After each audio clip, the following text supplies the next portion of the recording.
B'Shem Hashem Na'aseh V'Natzliach, Shiur Torah, Bruchim Habayim. Thank you for coming. We have our Shelot V'Tshuvot, our Stump the Rabbi series, Baruch Hashem, today.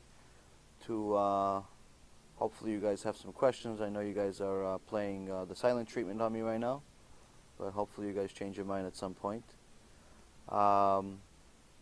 Today Shiur will be for Refuah Shlema for Rav Ephraim ben Shulamit, Rabbanit Sarah, Bat Anat, Chaim ben Sarah, David ben Esriya, Doris bat Jora, Esther bat Tzipora, Levana bat Sarah,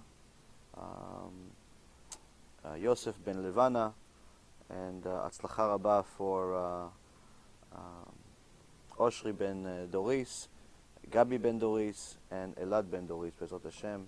They have Atzlacha Rabba b'chol ma'aseh yadayim. So a little bit of updates, I guess, with some things that are going on for everyone.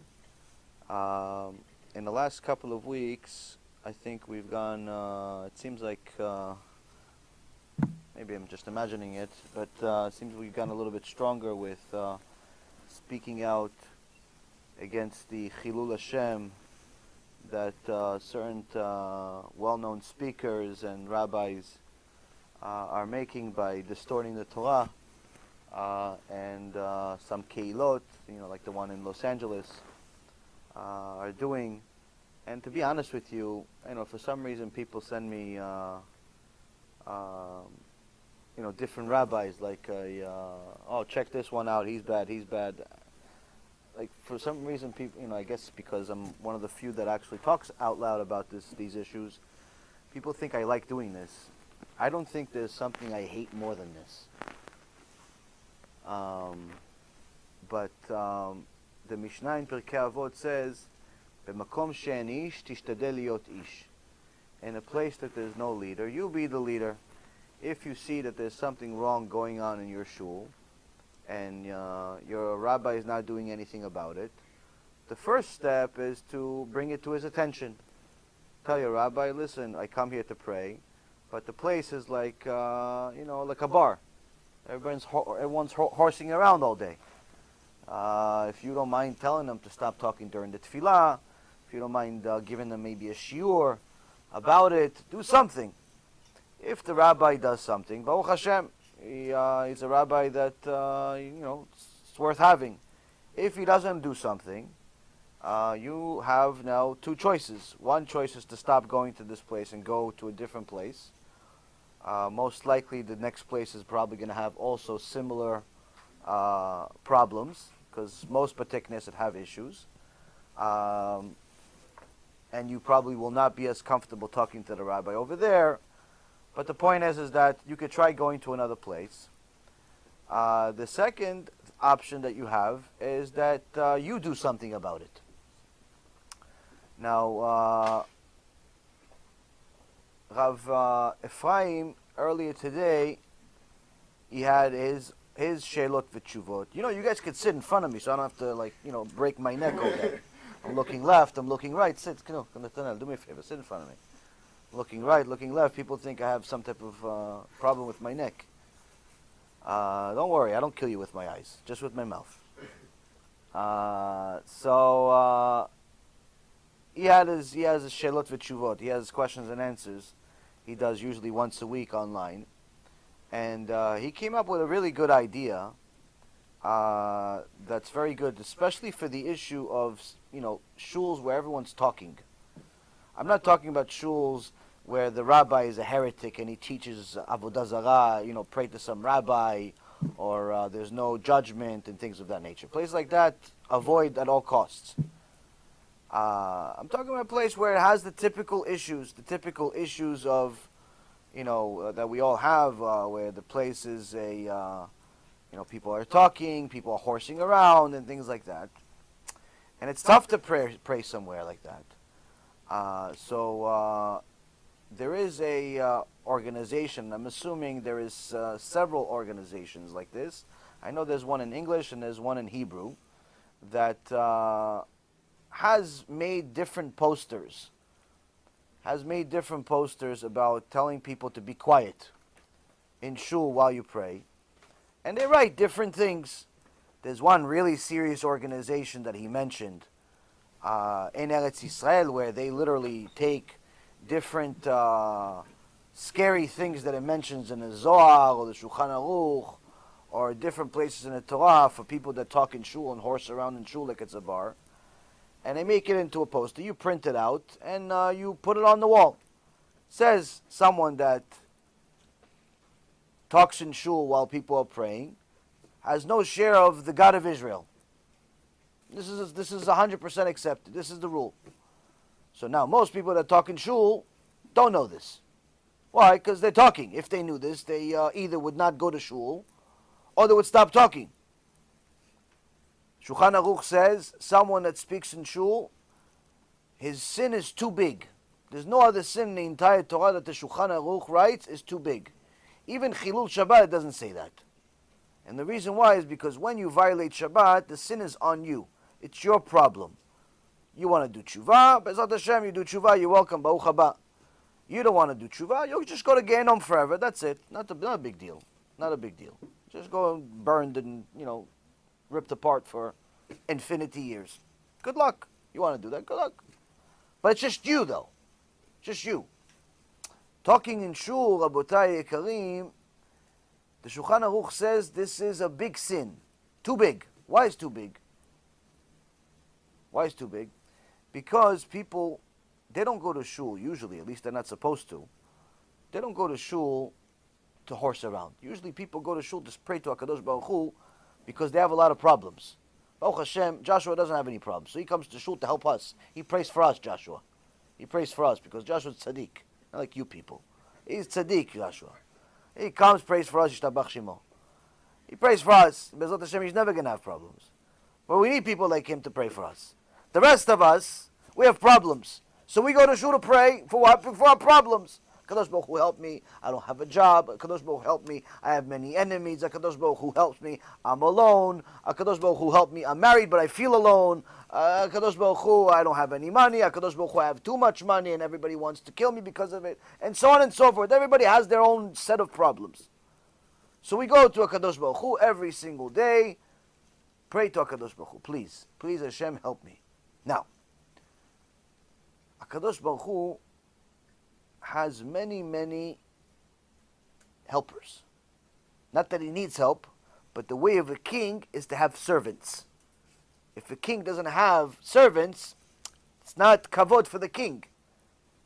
It's not that the king can't go get his own milk. It's not that the king can't go, get his own car. It's not that the king can't drive. But the king is going to have someone drive him, someone make him dinner, someone make him lunch. Why? Because the way of a king. Needless to say, the king of kings. So he has an infinity amount of servants. Not just the flesh, that's us that are trying to be servants, but he has malachim. And he creates an infinity new amount of new ones every single day. Every single day, new ones are being created. Different jobs, different roles, different this. Now, these malachim, Rabotai, these malachim, they're not like me. They're not like me. I promise you. You guys think I'm a little bit critical? No. I'm a puppy. Next to these malachim, well, how do I know? Because when we were at Mount Sinai, anybody remember the story about what happened at Mount Sinai? We messed up a little bit. Just a little bit. We almost got destroyed. A little bit. Almost got destroyed. HaKadosh Baruch Hu says to Moshe Rabbeinu, Moshe, okay, I'll forgive them, but from now on, I'm going to go back to my place. I'm going to give you guys a malach. He's going to handle the show. But just make sure, don't mess with him. Don't make a single sin because he'll kill you on the spot. Meaning you have one more chance. One guy violates Shabbat, you're all dead. One guy talks in shul, everyone's dead. That's it. Moshe Rabbeinu starts crying hysterical to HaKadosh Baruch Hu. He says, no, HaKadosh Baruch Hu, we're not moving, we're not leaving, we're not doing anything unless it's you. Why? Because there's no way we're going to survive with this malach. There's no way we're going to survive with this malach. Someone's going to mess up. Maybe me, Moshe Rabbeinu says. Who knows? No way we're going to survive with this malach. So what is HaKadosh Baruch Hu trying to tell us? Because seriously, these malachim, they love me so much, they cannot understand. They have no ability to understand how you people sin. Why? Because they have a comprehension in their ability, in their level of who and what Hashem is. No one understands completely Hashem. You have to be Hashem to be it. But in essence, they have a full comprehension of what a Kadosh Baruch Hu is. Now they have no idea how we have the audacity to sin. How we have the audacity to speak in shul. How we have the audacity to pray to anyone other than Him. They have no comprehension of that. So for them to see us sin, they want to kill us on the spot. No second chances, no tshuva, no nothing. Midat adin. So HaKadosh Baruch Hu says, you deal with them. Moshe Rabbeinu says, we're not going to survive. He starts crying hysterically. He says, Hashem, just kill me. Why? It's going to be embarrassing for me. It's going to be embarrassing for me to go up to Shemaim. Avraham, Yitzchak, and Yaakov are going to see me. And they're going to say what? Oh, here's Moshe. Here's Moshe that killed all of our kids. Here's the leader that killed all of our kids. So Hashem, it's going to be embarrassing for me. Hashem says, you know what? You're right. It will be embarrassing for you. Okay, fine, I'll do it. Okay, fine, I'll do it. For that he did it. Why? Moshe Rabbeinu didn't deserve the embarrassment. Now, these malachim, Rabotai Yekarim, they come to shul. And they take prayers, they bring it to HaKadosh Baruch Hu. If you pray to kosher minyan, they take the best of everyone. You have, let's say you prayed for 15, 20 minutes. Out of the 15, 20 minutes, 5 minutes was good, 15 minutes you were thinking about baseball. Okay, 15 minutes goes in the garbage. 5 minutes they keep. Another guy, 1 minute was good. Okay, the other 19 minutes in the garbage. One guy, 10 seconds. They take the 10 seconds, the rest of it's garbage. One guy, 10 minutes. Ishtabach Shimo, this guy's the best. Okay, they take everything and they make a nice, beautiful package. Hashem, perfect prayer. Minyan, kosher minyan, amazing.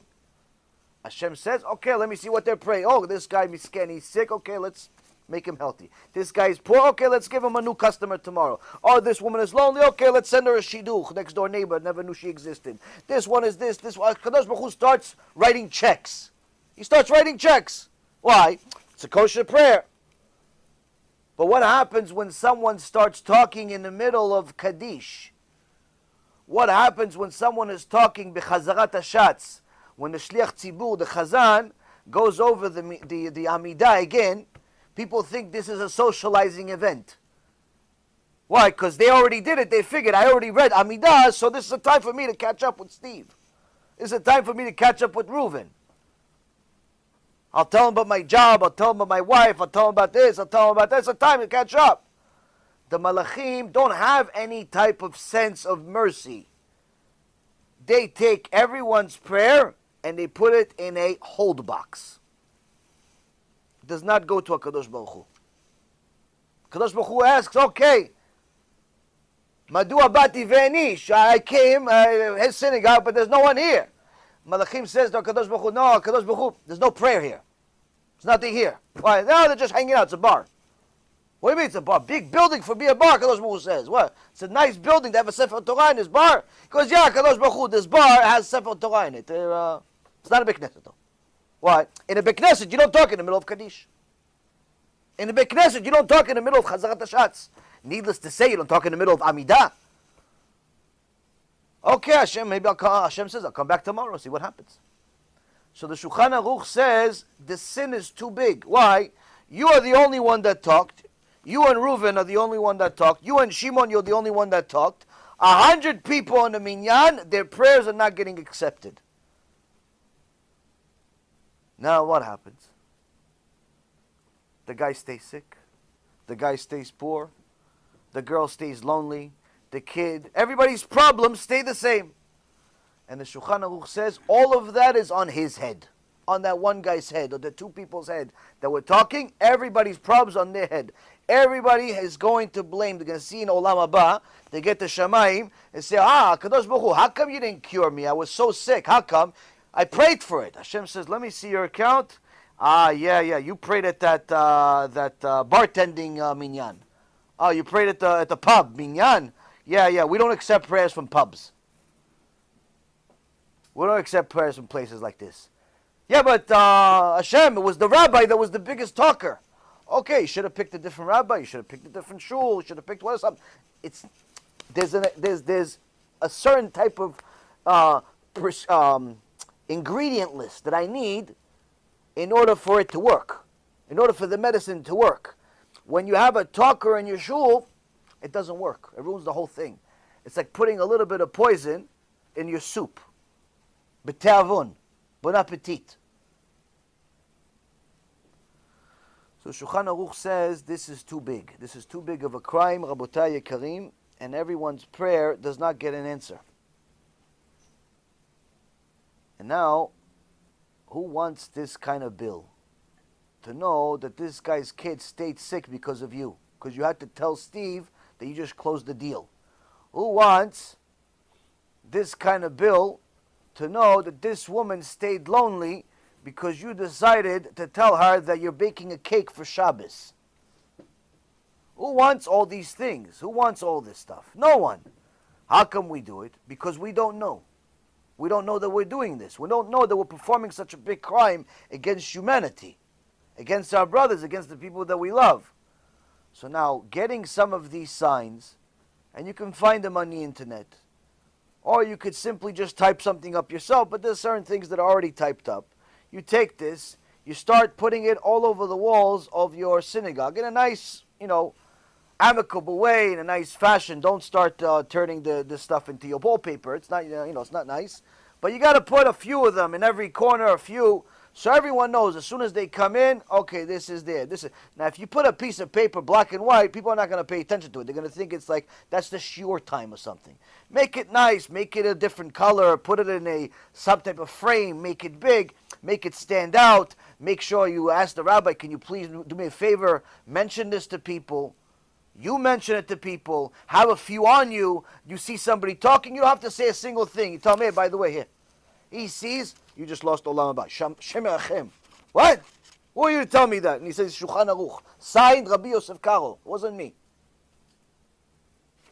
Anyone that believes that HaKadosh Baruch Hu is real, anyone that believes that he's praying to Hashem, goes to shul, he's going to stop talking. If he doesn't stop talking, then this is an ox. Then the Rambam writes, a person that you warn several times to stop talking in shul, and he doesn't stop, you are allowed to publicly embarrass him. Now, for anyone who doesn't know, publicly embarrassing another Jew is a very dangerous thing, because if you wrongly publicly embarrass another Jew, you lose Olam Haba. So for the Rambam to say that you're allowed now to publicly embarrass another Jew, it's a big deal. Why? Because the Rambam is saying this guy is hurting the public. He's hurting everybody else. It's a kehillah, 50, 100, 200 people full of problems. And no one's going to get their problems answered because this guy can't shut up. You have to do something about it.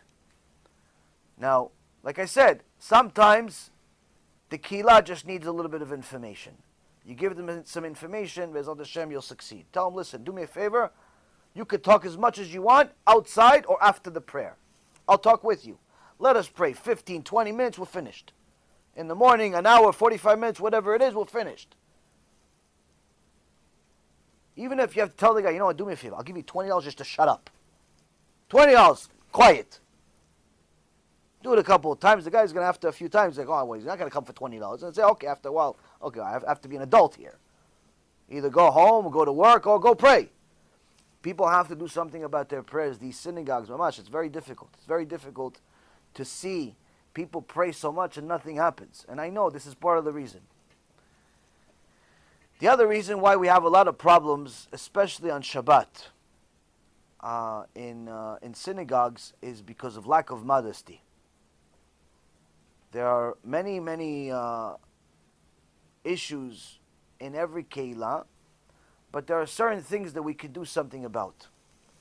The Gaon Mivilna, in Igeret Agra, wrote to his wife when he was leaving and going to Eretz Yisrael to go see, and in those days, it wasn't like you go on a plane, you come back, almost guarantee you're going and you're coming back within a short period of time. In those days, you make a journey, there's a very good chance you're not coming back. So he gave her a very famous letter. It's called Igeret Agra, and he gave her certain instructions of how to run the house, but almost in essence like a farewell, I may never see you again. So he's only writing important things here. He's not writing, listen, make sure you don't forget me. No, he's writing stuff to remember regardless. One of the ideas, one of the advices that he gives to his wife and his mother is don't go to shul. Tells his wife and his mom, don't go to shul. He says, try not to leave the house at all. He says, I left you enough money that you could get somebody to go do the shopping for you. But for shul at all, do not go to shul. Why? He says they chit-chat over there. Nothing is going to do good for you over there. Your prayer is not going to be answered. This is 200 years ago. Now, in his days, that was the main issue. You know, sometimes there's a little bit of lashon hara, a little bit of rechilut, certain things that are happening. You know, people are chit-chatting in the shul.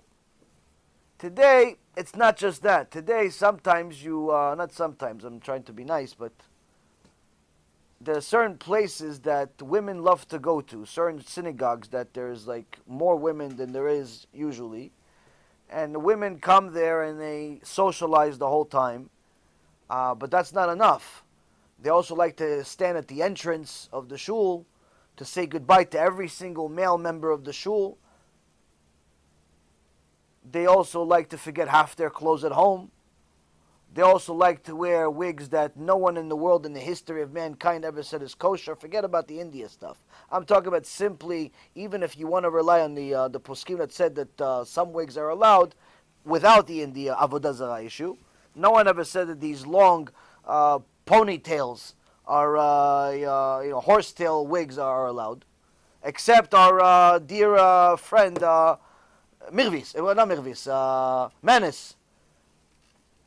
Manis Friedman. Other than him, there's nobody else that's no normal human being says these things are kosher. Now, why is this a problem? Because when a woman is not modest, and she's to the extent where she decides to walk into the guy section, because sometimes that happens.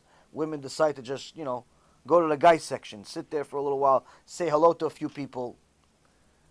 At that moment, you're not allowed to pray. You're not allowed to say a bracha next to an immodest woman.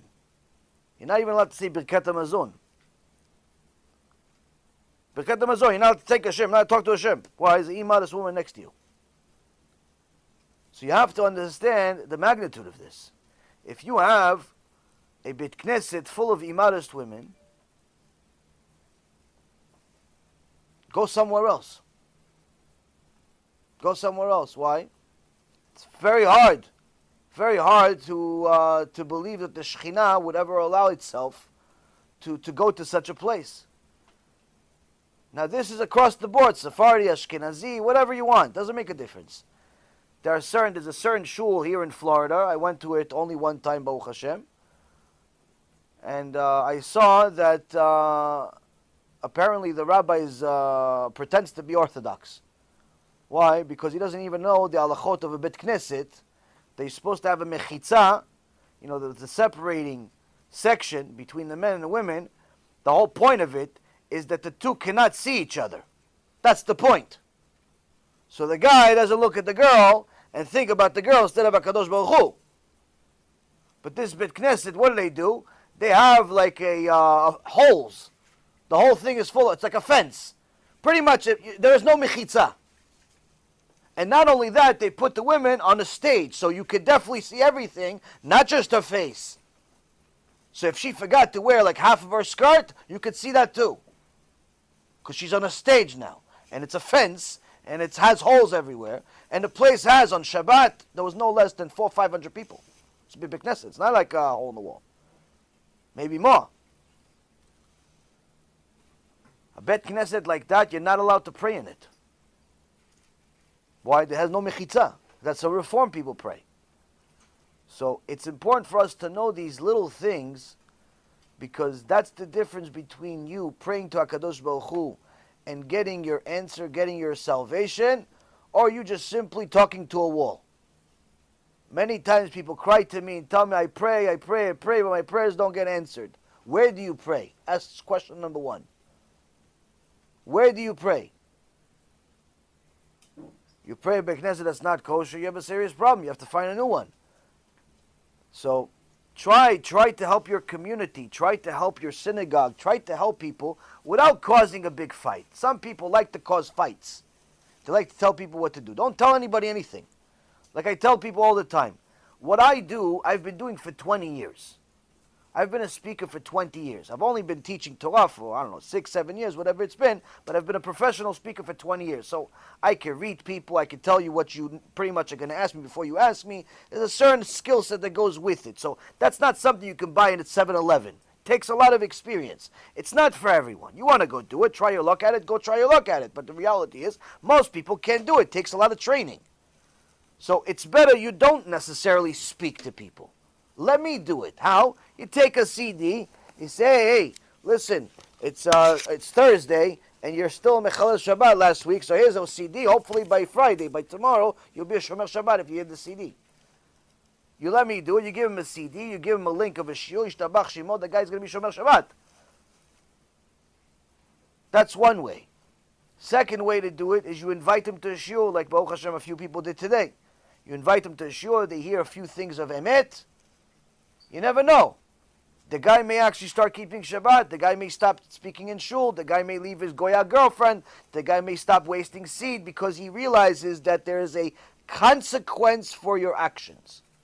Anyone that tells you that no matter what you do, you're going to heaven is considered 100% a kofel, an apikos, which means you cannot even count them as part of a 10 minyan.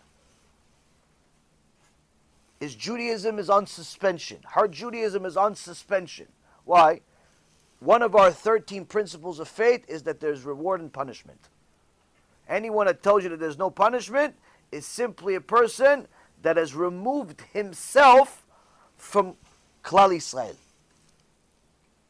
Once he does tshuva, he says, no, I was wrong, I'm sorry, you're right, there is punishment, I just don't like talking about it, I'm a little bit soft, I'm a little bit weak, I'm a little bit this and I'm a little bit that, no problem. But there is, I just don't want to hear it. I don't want to talk about it. Okay, no problem. Just don't deny it. Don't deny it. You don't want to hear it, that's one thing. You should. But nonetheless, don't deny it. Once you deny it, you are removing yourself from Klal Yisrael. So, you have to tell people different things. And sometimes you can't do it. So what do? You have me do it. You give him one of my CDs. You give him one of my shurim on the internet for free. You give him one of the business cards that on the back of it has the thing for the app. They download the app. Yishtabach Shemo. Within a few months, they're rabbis. Don't try to be a superhero and try to do what takes many, many years to do. Because if you do it wrong, you get one chance at this guy. You get one chance at this girl. She's going to give you a chance to tell her what you think about her Chilul Shabbat. He's going to give you a chance what you think and what you think about his non-Jewish girlfriend. One chance you get. You come off like you're from Hamas, guess what? Not only he doesn't like you anymore, not only he's not going to talk to you anymore or listen to you anymore, but guess what? Now he hates Hashem too for creating you. That's why it says, "Ocheach tochiach et amitecha, velo tisa alav chet." You must rebuke your brother, but don't get to sin. Meaning, you have to know how to rebuke. Sometimes, I have to talk about Gehenom and give you guys specifics. Why? I need you guys to be scared. I need you guys to be scared so you don't go away and start sinning. HaKadosh Baruch Hu needs you to be scared. Why? So you don't sin. That's what he says in Sefer Shmot. In Sefer Shmot, in Matan Torah, Parashat Yitro, Moshe Rabbeinu tells Am Yisrael, no, don't be scared. He's just scaring you so you don't sin. But he loves you, though. Which means that HaKadosh Baruch Hu wants us to be scared. Gemara Masechet Shabbat says the only reason HaKadosh Baruch Hu created the world is so you fear him. Why? If you fear him, you'll serve him. You don't fear him, for sure you're going to not serve him. For sure you're going to go against him. So fear is necessary, but you need to know how to deliver it.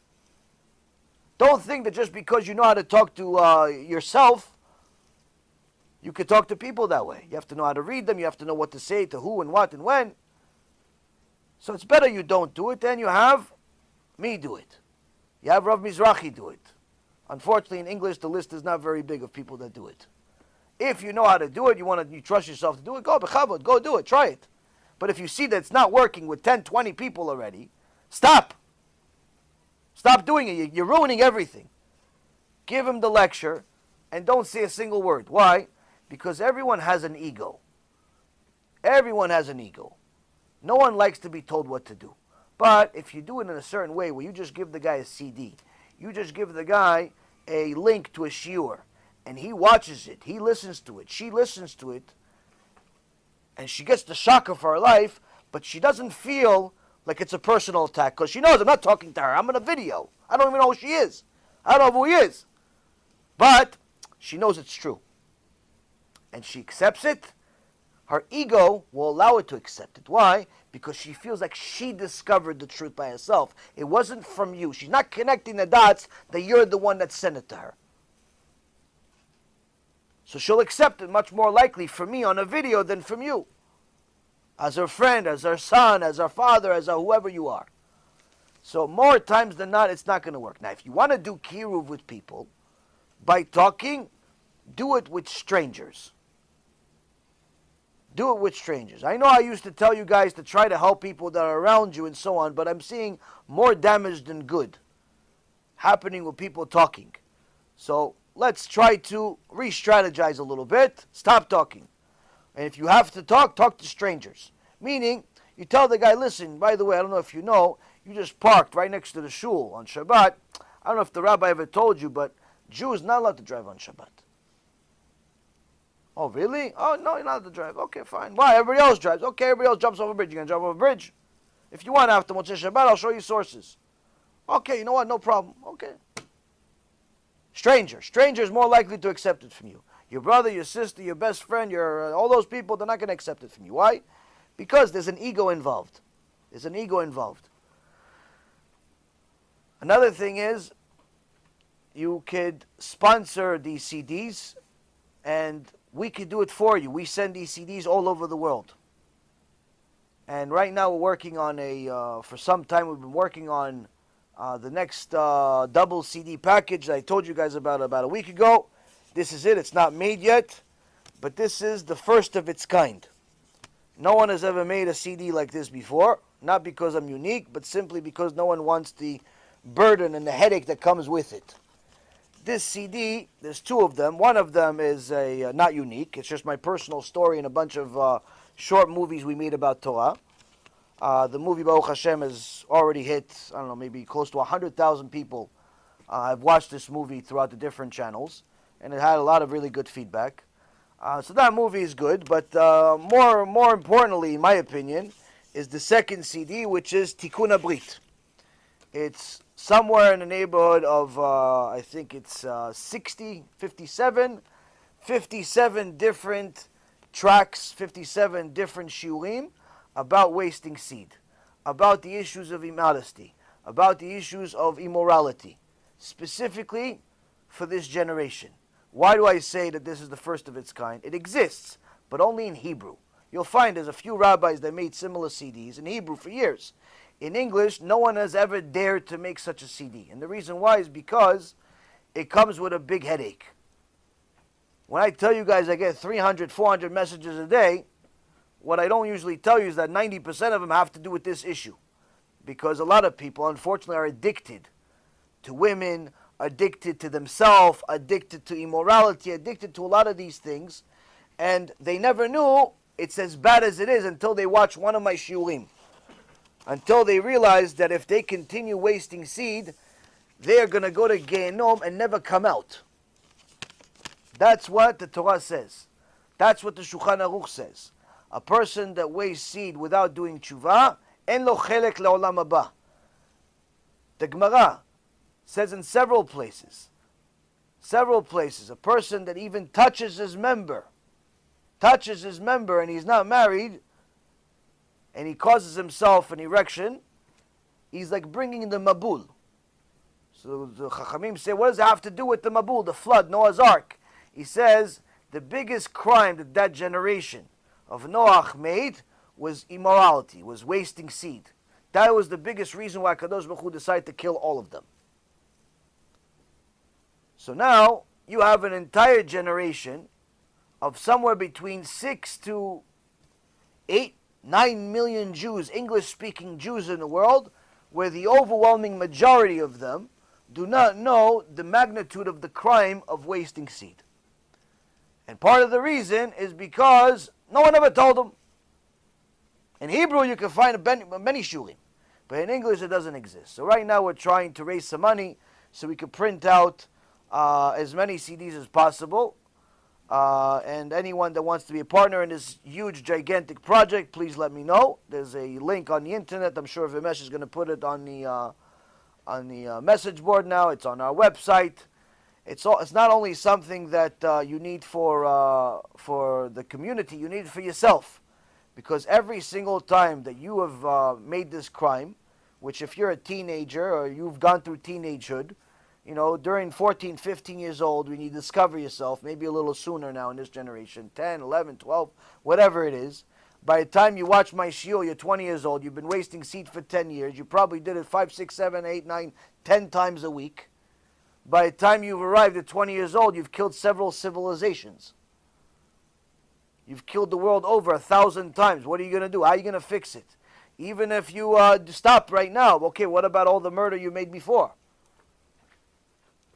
What are you going to do about all of that? Now, there's several things you need to do. Number one, you have to stop, obviously. Number two, you have to learn everything that's on this CD, plus on the book that's on our website for free.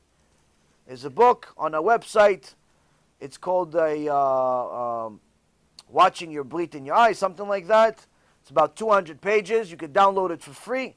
Learn that book, become an expert in it. It's full of sources from the entire Torah. Shulchan Aruch, Zohar, Chachamim, Musar, Chumash, Tanakh, anything you have, all over the world, all over the Torah, different sources of the magnitude of this sin. It's good for women and for men to read. Why? Because it also has issues about modesty and so on. If you're a woman that walks around immodest, you're a partner to the crime. There's no way that your victims are going to go to Gehenom and you're going to Gan Eden. You walk around with a miniskirt, a tank top, you think you look cute, you're going to look very cute in Gehenom being burned up to pieces. Why? Because all the people that watch you are going there. What do you think? They're going to go there, you're going to stay there? You're going to go to Gan Eden? It doesn't work like that. HaKadosh Baruch Hu is very serious. He's very serious, Rabotai. He's not our friend. He's our God. So now, a person hears stuff like this, gets a shock of his life. What does he do? He has to decide, do I believe in God or no? Okay, I believe in God. Okay, do I believe that God made the Torah or no? Yeah, okay, so if I believe in God, I believe in the Torah, this is what he says. I got to do something about it. I got to do something about it. Well, now, it's hard to stop right away. You're not a robot. It's not an on-off button, but you have to do something. So, person has to stop. 2, person has to learn about it. The more you learn about it, the easier it becomes to stop it, because you realize the magnitude of the crime. 3, you have to help other people. You have to help other people stop by giving them the CD, by sharing the shiur and other shiurim that we have. Why? Because if you help other people stop, it's making up for the things you've done. 4, you have to do something called a tikkun. Now, tikkun is very expensive. Why? Because we are a weak generation that's not able to fast. And the Arizal writes, he brings it from the Zohar, he says that every time a person makes a certain sin, he has to fast a certain amount of times. He has to suffer a little bit in this world, so he doesn't have to suffer in the next world. So for example, you ate something without doing a bracha, you have to fast 3 times. Now, most of us have made this crime a few times and we don't think it's a big deal. HaKadosh Baruch Hu disagrees. He thinks it's a big deal. Ve'achalta ve'savata u'birachta et Hashem Elokecha. You ate, you were satiated, and then you have to praise Hashem your God. Now, you forgot to do it. The Arizal writes, I got it from a Zohar, you have to fast 3 times. Now, most people don't want to fast. Why? Fasting is hard. Yesterday, people were looking for every excuse under the sun not to fast. Oh, I'm sick. What do you mean you're sick? You played basketball yesterday. Yeah, it was my leg hurts. So how does your leg have anything to do with fasting? No, but it's also my hand. What you eat with you? What does it have to do with anything? No, I'm in pain. I was taking antibiotics. People don't want to fast. So the Chachamim knew that people are weak and said, okay, no problem. So what are you going to do? You're going to fast a certain amount of times. Instead of fasting, you replace it with money. For each fast, you replace the value of eating for a day. So now, even if you eat steak, 20-ounce steak every day for $30, And even though you drink champagne with it, that's not normal. You could survive on food for probably $5 a day, $10 a day.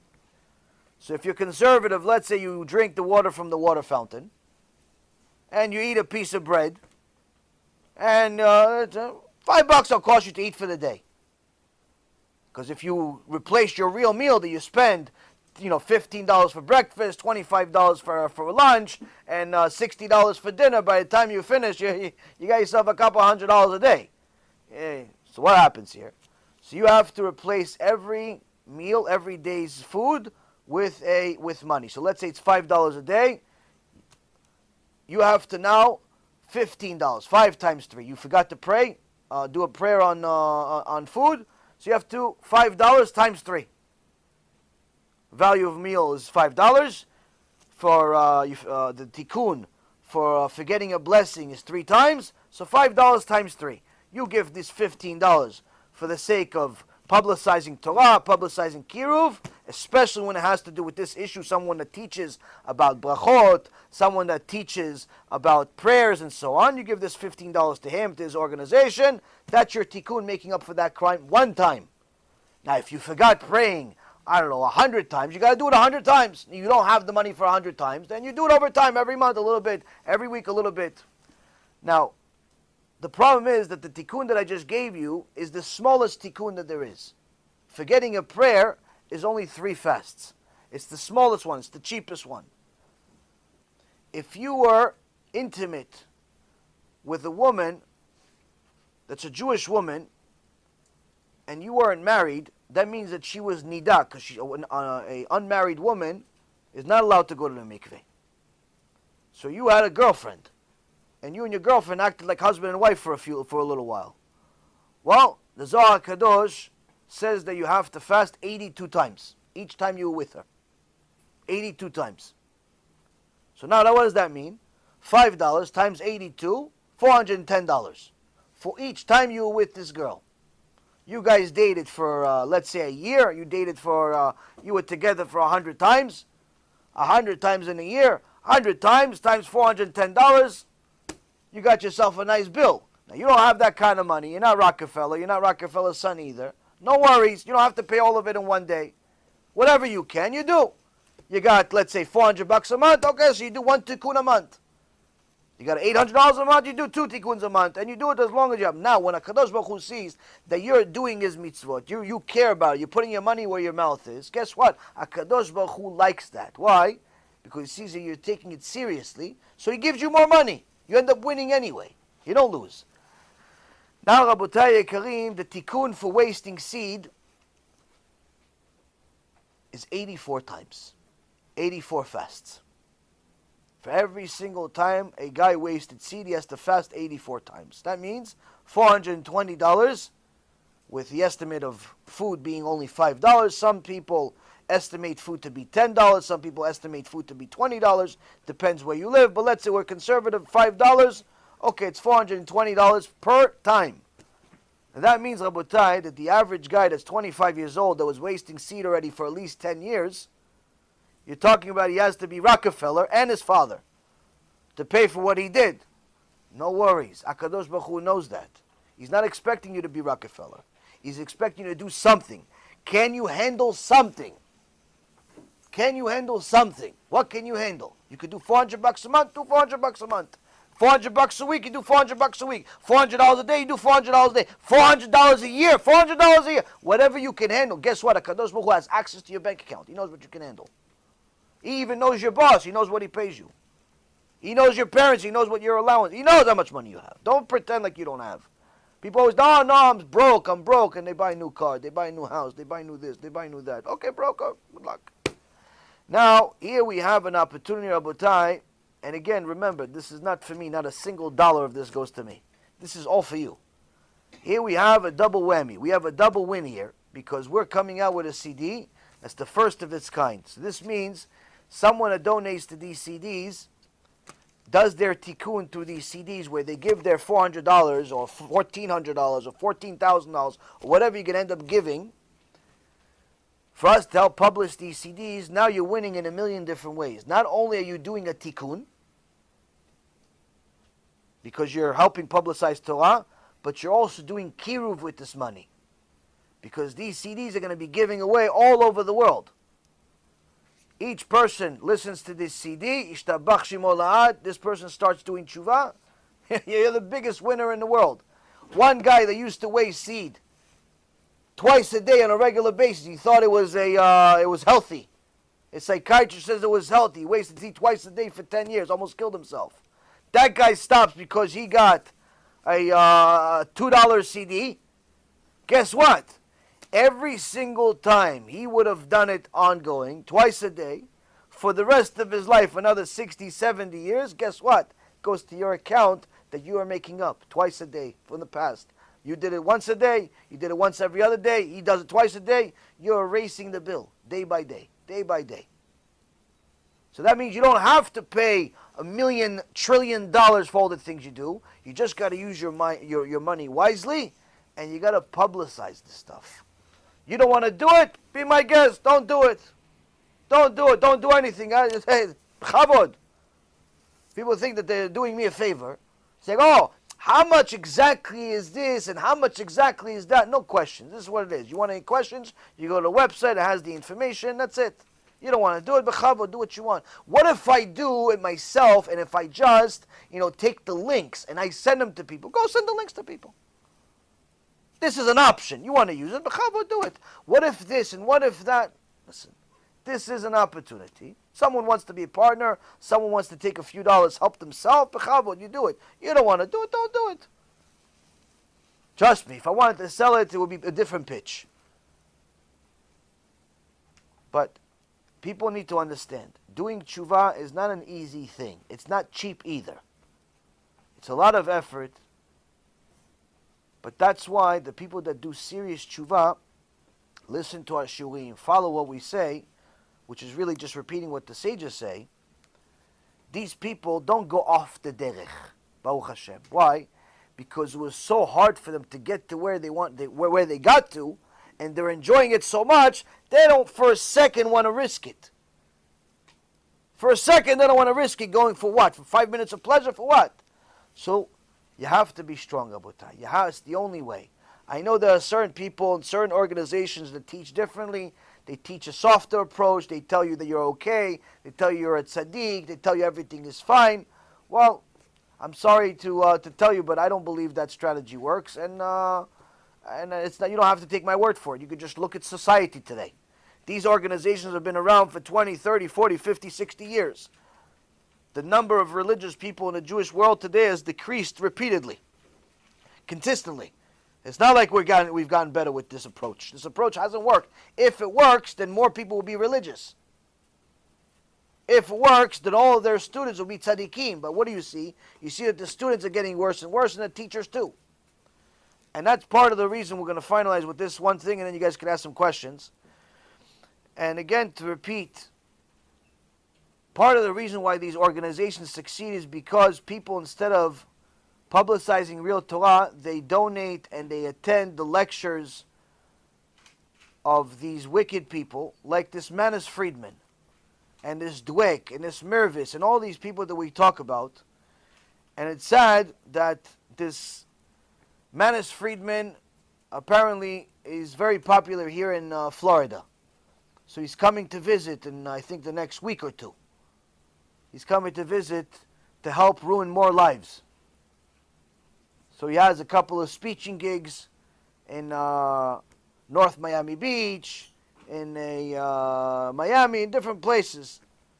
So if you know anybody that is going to this speech, you should show them the shurim that we spoke about it, so at least they know what they're dealing with.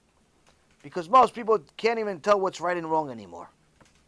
They hear a guy tell them they're going to heaven no matter what, and everything's okay, just be nice to your wife, be nice to your husband. They like it. It's stress-free Torah. But the truth is, it's the opposite of Torah. So, sadly, sometimes people make mistakes where you have good people, don't know who the bad people are, so they mix and match. So now there is a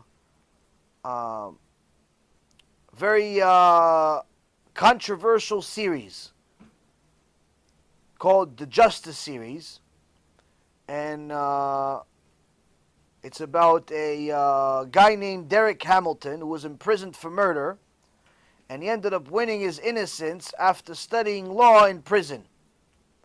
So they want the opinion of a couple of rabbis about the attitude towards justice, the prison, the whole thing.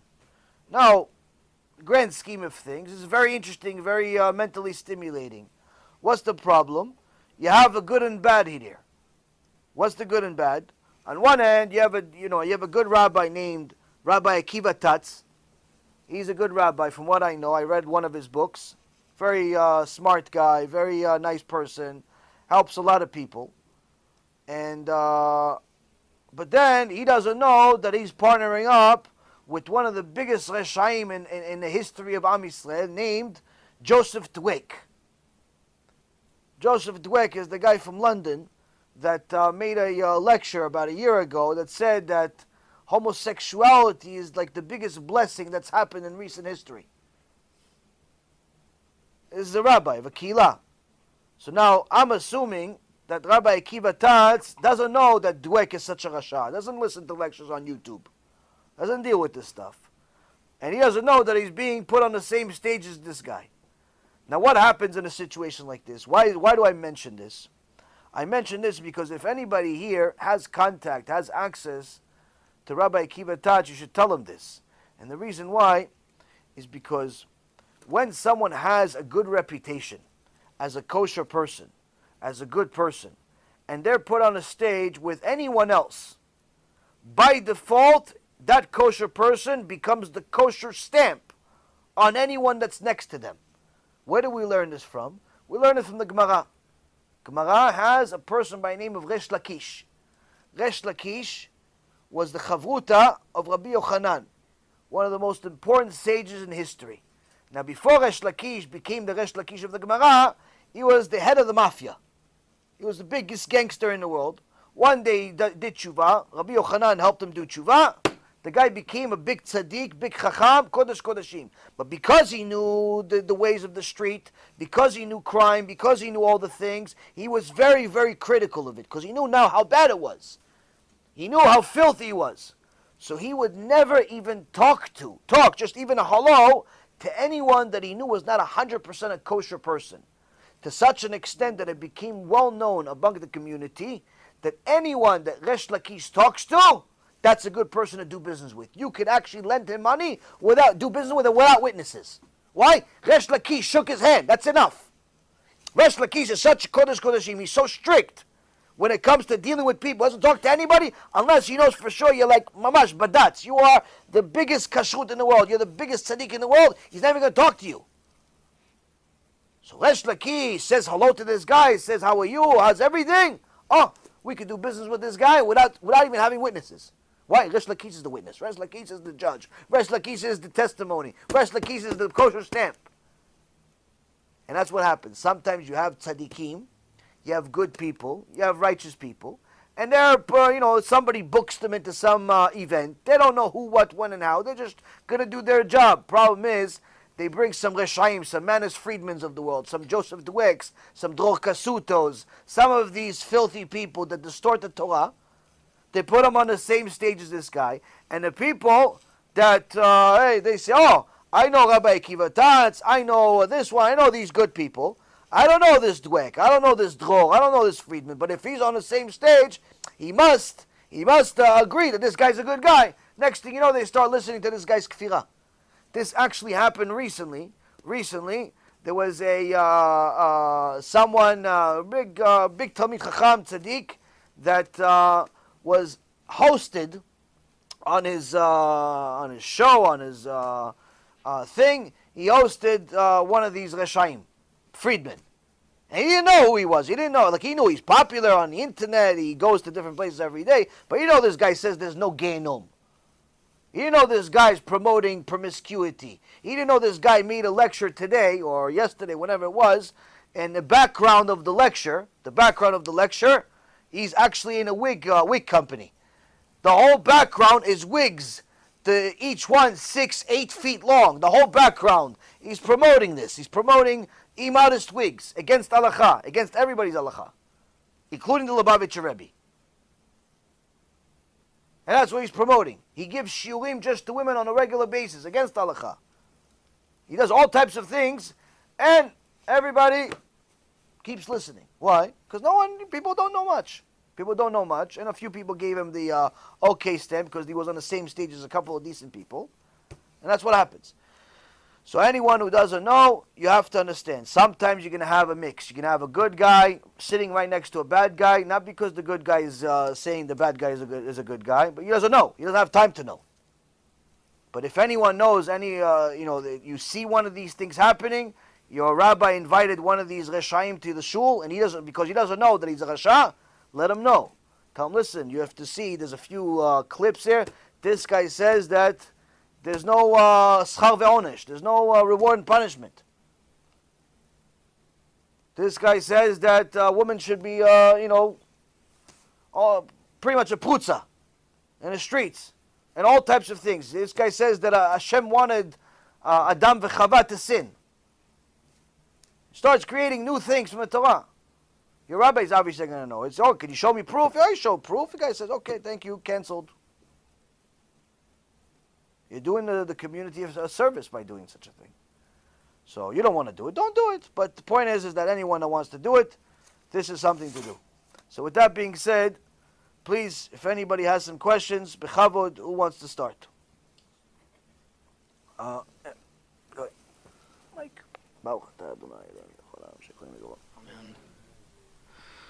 So, the sages were very strict about not delaying the mitzvah to get married because they say it's virtually impossible for a man not to have a seminal emission throughout his life. Okay. What if a man never meets his wife or his soulmate, never gets married for whatever reason? What if Hashem doesn't want him to get married? What does such a person do?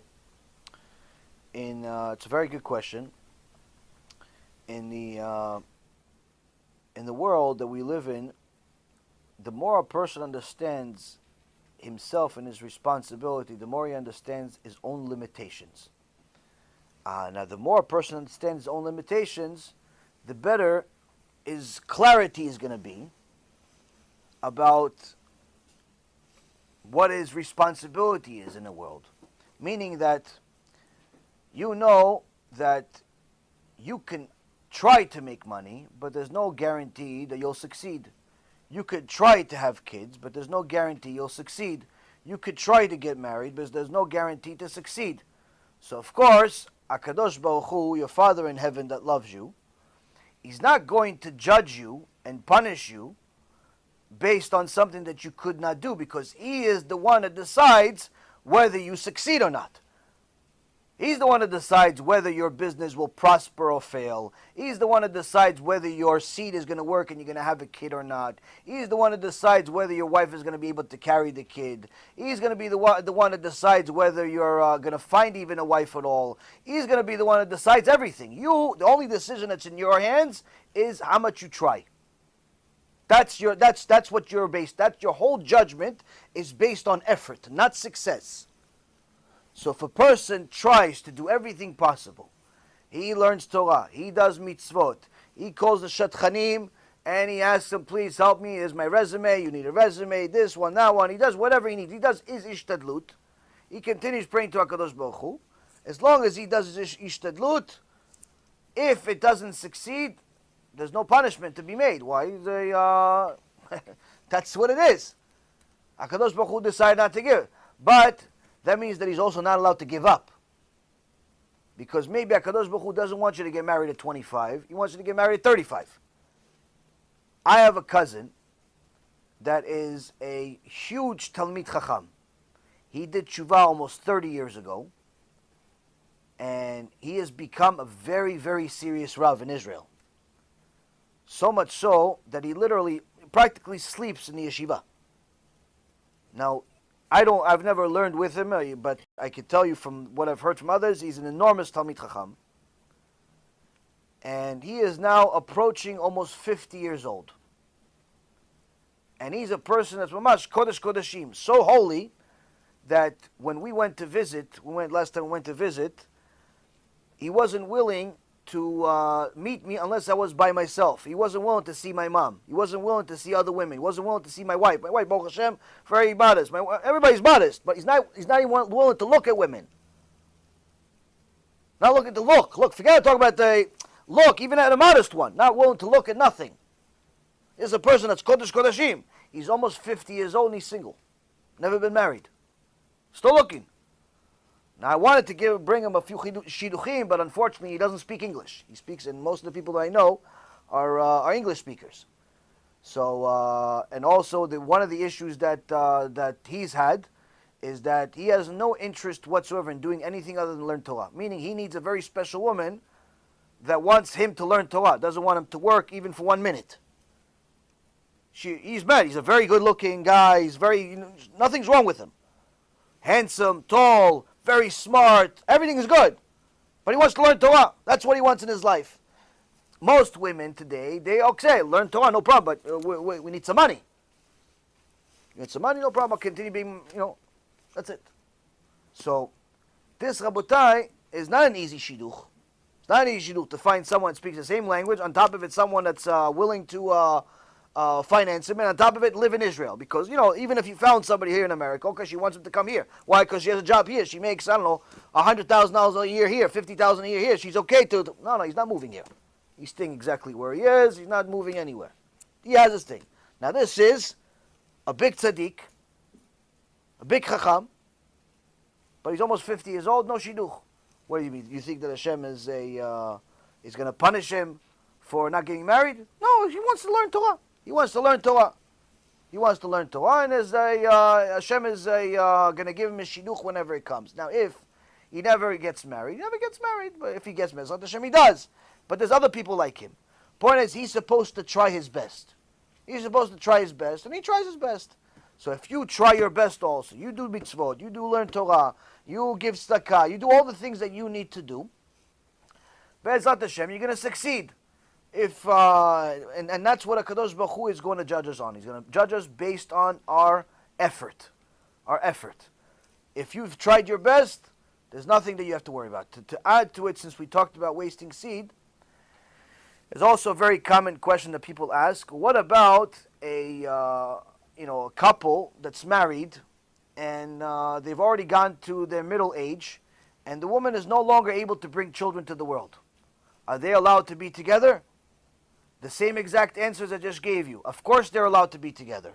Yeah, but what do you mean? How are they allowed to be together if every time the guy has his seed, for sure it's not going to bring a baby. She's old already. She can't do it. So how come it's still allowed? Isn't that wasting seed? No, it's not. Why? Because technically, you're still doing your effort. It's not in your hands whether you're going to bring a baby or not.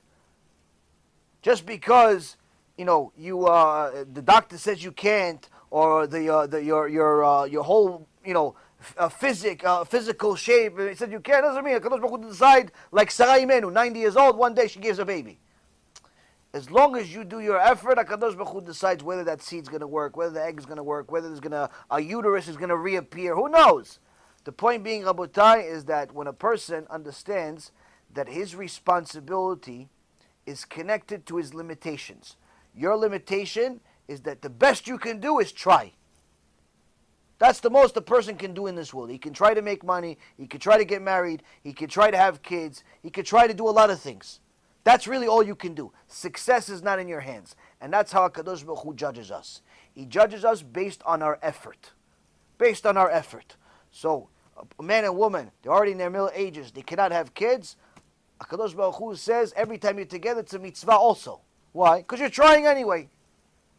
You're trying anyway. That's it. Also, there's a HaKadosh Baruch Hu made it pleasurable for a reason as well. You're also allowed to enjoy. But again, the whole issue of seed, don't ever think for a second that it's wasting seed. Why? Because again, HaKadosh Baruch Hu is the one that decides whether this is going to actually consummate and become a baby or not, regardless of what the age is. So it's the same answer, just different context as far as the marriage, as far as that. Next question. Son, you usually have some questions. Yeah. Okay, Fasid. So about the mitzvah of rebuking your friend. Okay. Like, always in my class, I hear like 500 F words, like maybe 490 on a good day. and like I want to tell them to stop cursing, but like every time I tell them to stop cursing, like, who are you? Who do you think you are? Like, Right. So, what do you do in a situation like that? Now, so like I said in the beginning, in regards to rebuking people directly, especially when they're your friends, people that are close to you, it's very difficult because that's exactly everybody's response, but in different words depending on the age. When they're 16, 17 years old, it's like, who do you think you are? You know, when they're 25 years old, it's like, when did you become a rabbi? And, you know, when they're 45 years old, don't tell me what to do. You know, it's the same exact answer though. So what happens? So what do you do? The first thing you could do is you could ask the rabbi of the school to give a shiur about it. To give a shiur about nivul peh, which is cursing, using derogatory language. If the rabbi does it, and the people still don't change, then you can go to some of the clips that we have about it on my website, on the YouTube channel. And there's a few things a few clips that we have about nivul peh, about what a person curses, what's the magnitude of it. There's also a few books that mention it, about what it means to use derogatory words and curse words and so on, how much a person will get punished for it and so on. And this is something you can send to people, you know, on the text message without having that direct interaction that for them feels like you're attacking them. Not because you're attacking them. You're not attacking them. You're actually just trying to help them. But because their ego is so big, they feel like anything that you're doing that's not complimenting them is an attack. So that's why I say, who do you think you are? When did you become a rabbi? Don't tell me what to do. What does that mean? That means that they feel like you're attacking them because you don't agree with them. So this is why, Rabotai, is that you have to do it smart. You have to do indirect rebuke, sending a shiur, start a group on WhatsApp, start a email list, start a group on wherever you are, and try to give people the information that way. And at that point, you have fulfilled your obligation of rebuking them. You gave them a shiur, you gave them a CD, they chose not to listen to it anyway. What can you do? You could try again another time and so on. But the reality is, Rabotai, without Yirat Shamayim, without real fear of HaKadosh Baruch Hu, it is impossible for a person to live a kosher life. Impossible. A person that does not have fear of Hashem is going to curse. A person that doesn't fear Hashem is going to steal. He's going to cheat. He's going to lie. He's going to do the worst crimes in the world. So much so that the Gemara says, if you know that a person does not have fear of heaven, doesn't have fear of Hashem, you're not allowed to be in a room alone with him or alone with her. So Gemara says, why? He says, maybe he'll kill you. Maybe he'll kill you. Where do we learn it from? We learn it from Avraham Avinu. Avraham Avinu gets his wife Sarah kidnapped by the people of Avimelech. Then Avimelech gets rebuked by Hashem. Apparently, he had a major merit for Hashem to speak to him, and Hashem says, you know, you are about to be with the prophet's, one of my prophet's wife. But Avimelech says, I didn't know. He told me she's his sister. Hashem says, I know you didn't know. That's why I didn't kill you. But if you touch her, I'm going to kill you. So the next day, Avimelech comes to Avraham Avinu. He says to him, how come you didn't tell me that she's your wife? Why'd you lie to me? Why'd you tell me that she's your sister?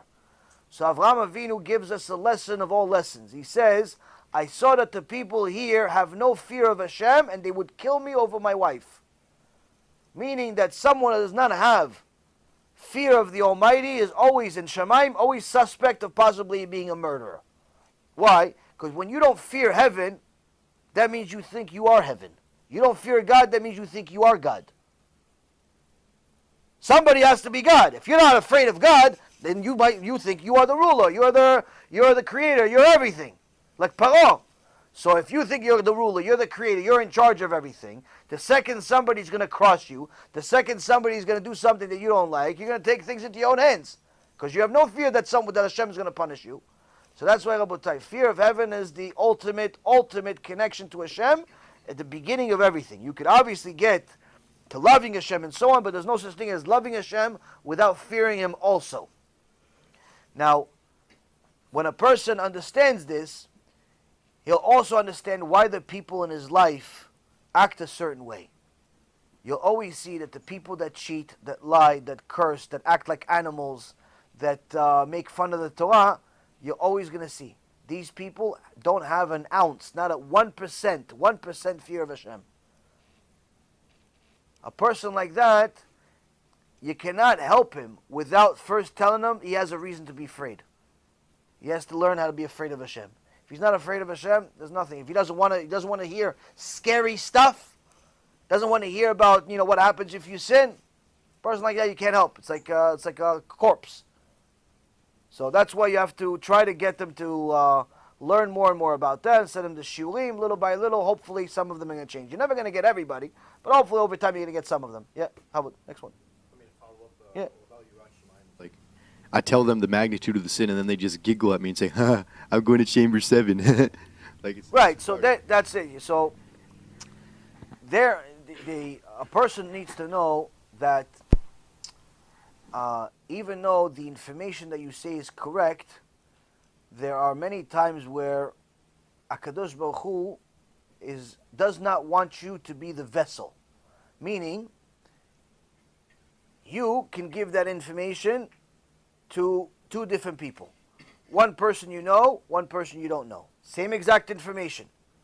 The person that you know giggles at you and says, I'm going to chamber 7. The other guy starts crying hysterical, says, I can't believe it. Can you help me? Can you help me do tshuva?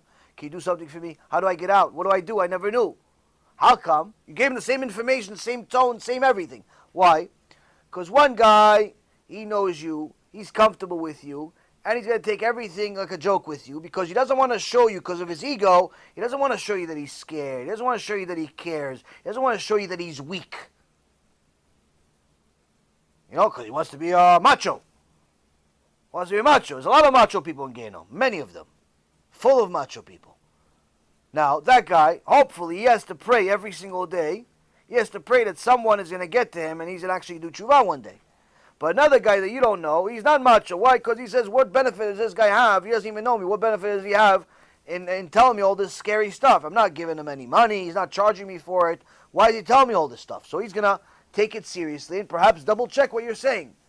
Now, the third option is there's a very, very good chance that he simply doesn't believe. Meaning, you said what it says.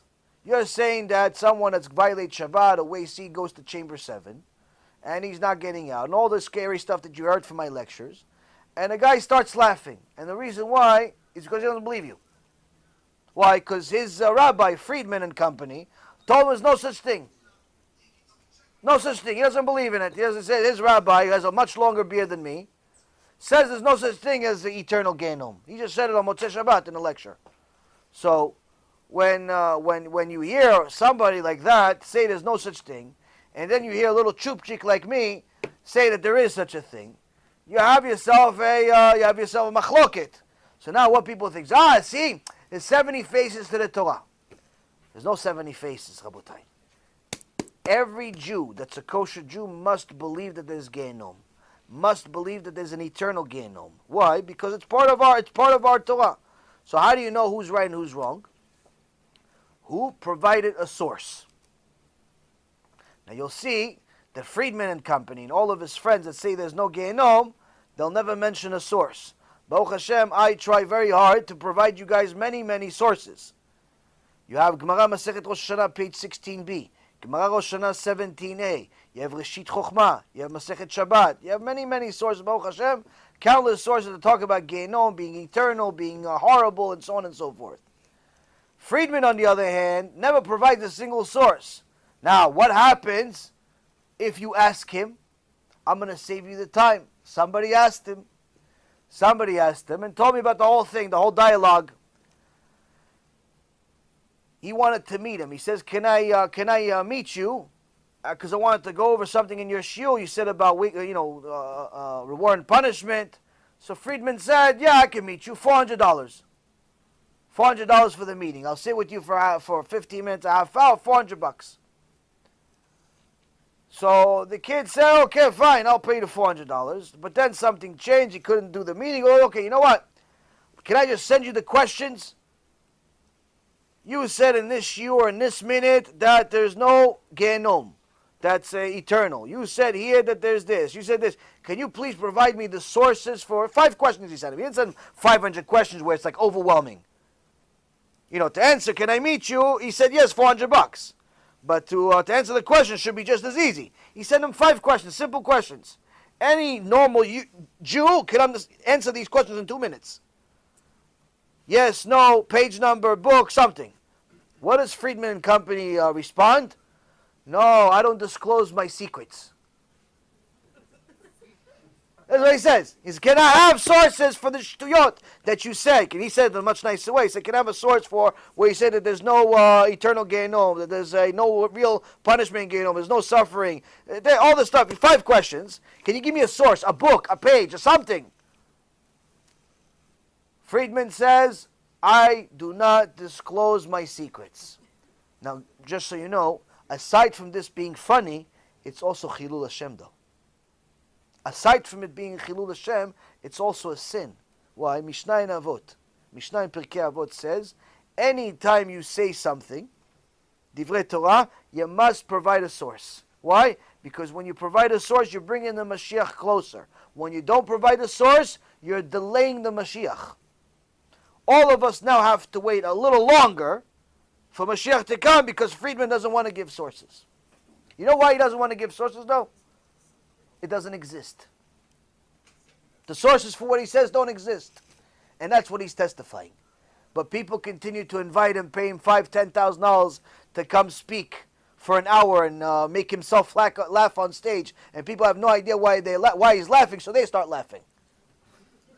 You see this old man, the whole time. You have no idea why he's laughing, so you start laughing.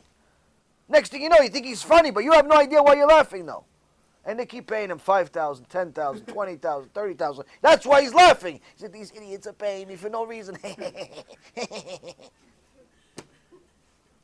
He's funny, though. It's funny that he keeps getting people to pay him for no reason. Not a single source is mentioned in any of his lectures. Not one.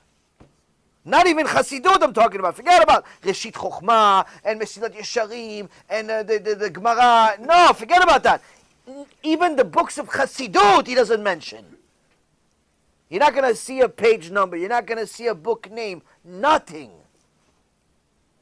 Go. You want to waste a few brain cells? Take a risk? Go ahead. Watch a few minutes of his shulim. You're never going to hear a single source. But the things you're going to hear him say, are going to be like mind-blowing. Why? Because you never heard it before. Rashi completely disagrees with it. The Arizal disagrees. Rambam disagrees. Ramban disagrees. The Rishonim, the Achronim, the Gemara. Everybody disagrees, but Friedman has a chidush. No one's ever heard, but there's no source for it. In the Torah, it's called shtuyot. Nonsense. But people keep paying for it. Top dollar. Top dollar they pay for it. And right now in Florida, he's coming to visit.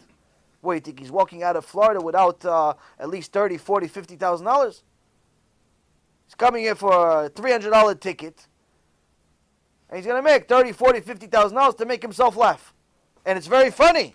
It's very funny that people are so stupid, they're going to pay this clown, this Santa Claus, $50,000 to what? To make you guys bigger sinners than people already are. So whose fault is it? Is it him or them? Their fault. Their fault. They're enabling him. They're paying him. They're paying him. So it's funny, but it's not funny. Why? Because a lot of people watch him, and people like him, and they end up living a life full of falsehood. And it's a tragedy. It's a tragedy. Because Hashem will take care of him. But at least for the few that listen and take things seriously, they hopefully they will wake up. They'll wake up. Next question. Nathaniel, Kabul.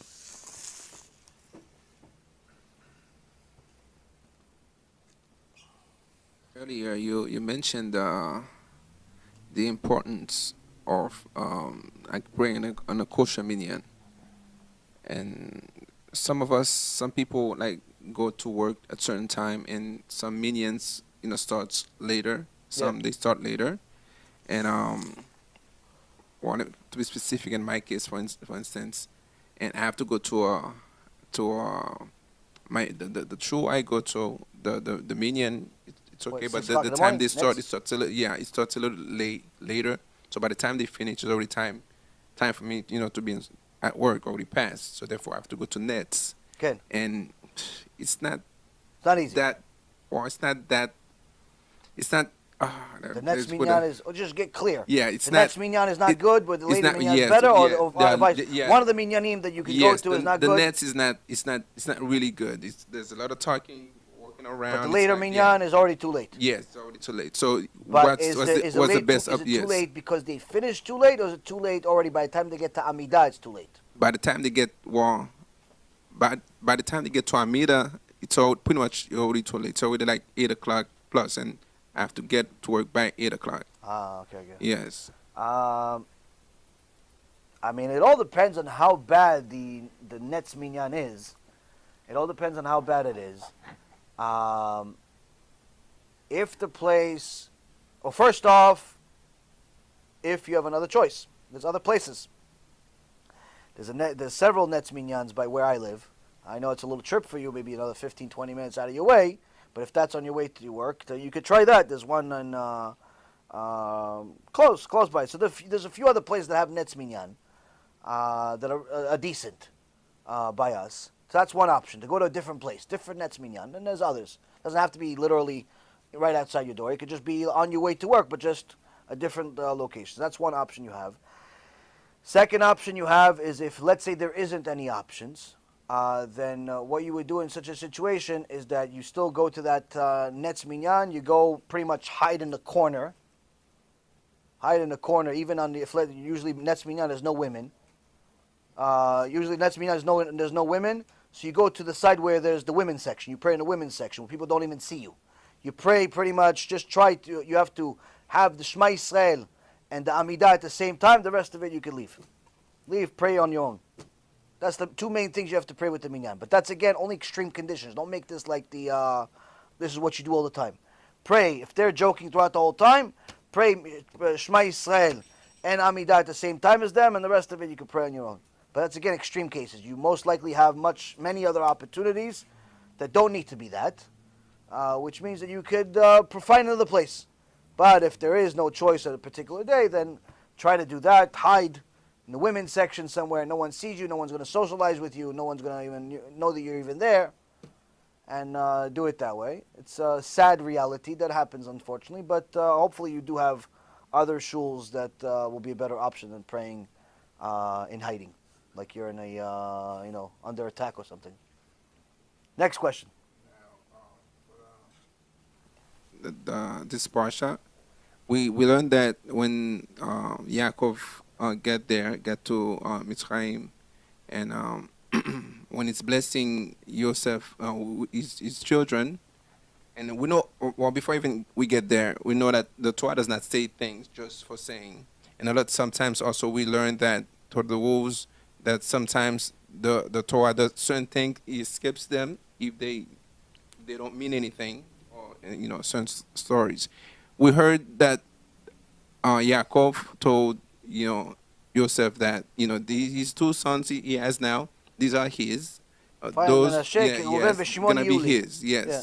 but other sons from the future, they'll be him. Did he ever have any other son? I know the Torah does not speak about it. Okay. But why would he say that? And knowing that he's a great tzaddik. Wow. Is there any? Fantastic siyata dishmaya, because it's actually one of the things I wanted to talk about. I just forgot. So Kadosh Baruch Hu put the words in your mouth. What's so special about Ephraim and Menashe? Why does Yaakov Avinu say in this week's parasha, Parashat Vayechi, that Ephraim and Menashe are so special that they're going to be part of the tribes? Listen, the nice kids, but how come he didn't make Reuven's kids part of the tribes? How come he didn't make Yehuda's kids part of the tribes? How come he did? There's many other grandkids. Why does Yosef's kids become part of the tribes? What's so special about them? Why? Because he likes the name Ephraim? He likes the name Menashe? What's the deal? So, if you guys remember, before Yaakov Avinu came to Egypt, the brothers told him that Yosef was alive and he was the viceroy of Egypt, meaning he was second to the king.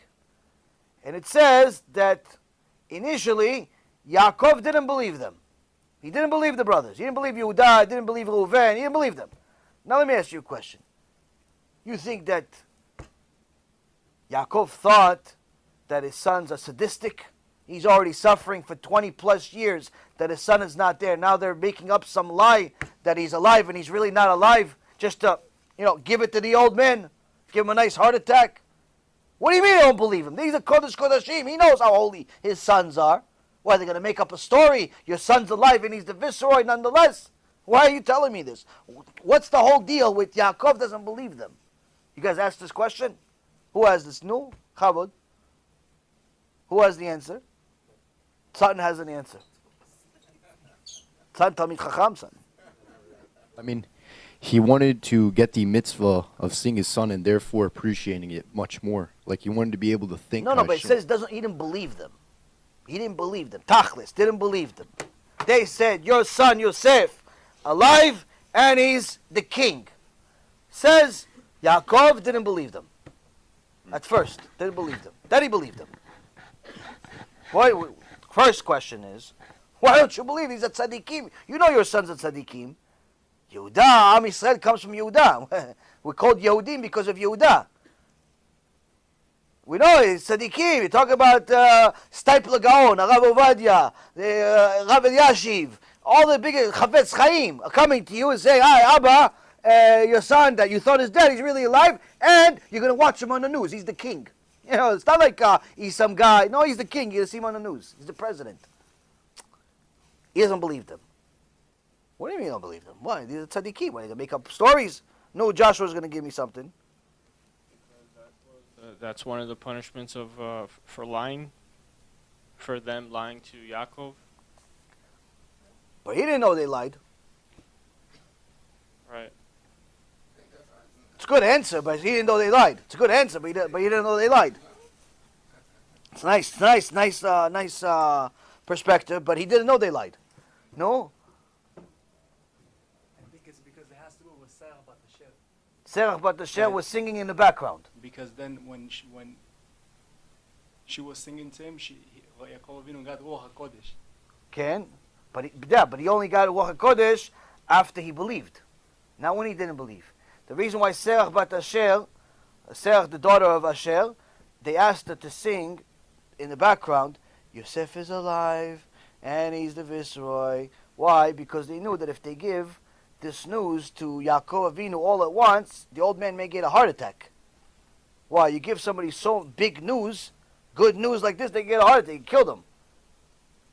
And what ended up happening, they were scared. So what they do, they had Serach sing a song that was like background music in hopes that it's gonna soften him up. So when they actually tell him, yeah, Yosef is alive and he's the viceroy, he's the king, and he won't get a heart attack from it.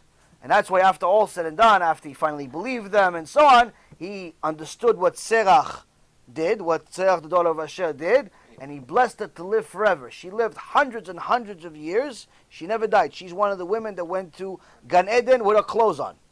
Never died. Now, but that's still, again,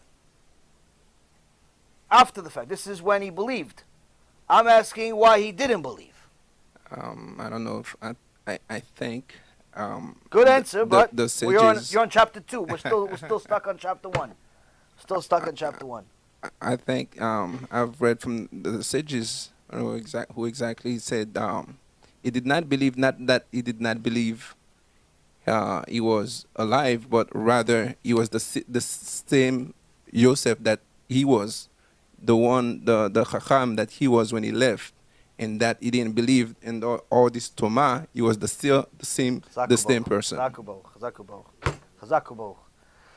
So what Nathanael is trying to tell us here is that Yaakov says, wait, you're telling me that Yosef is alive and he's the king of Egypt?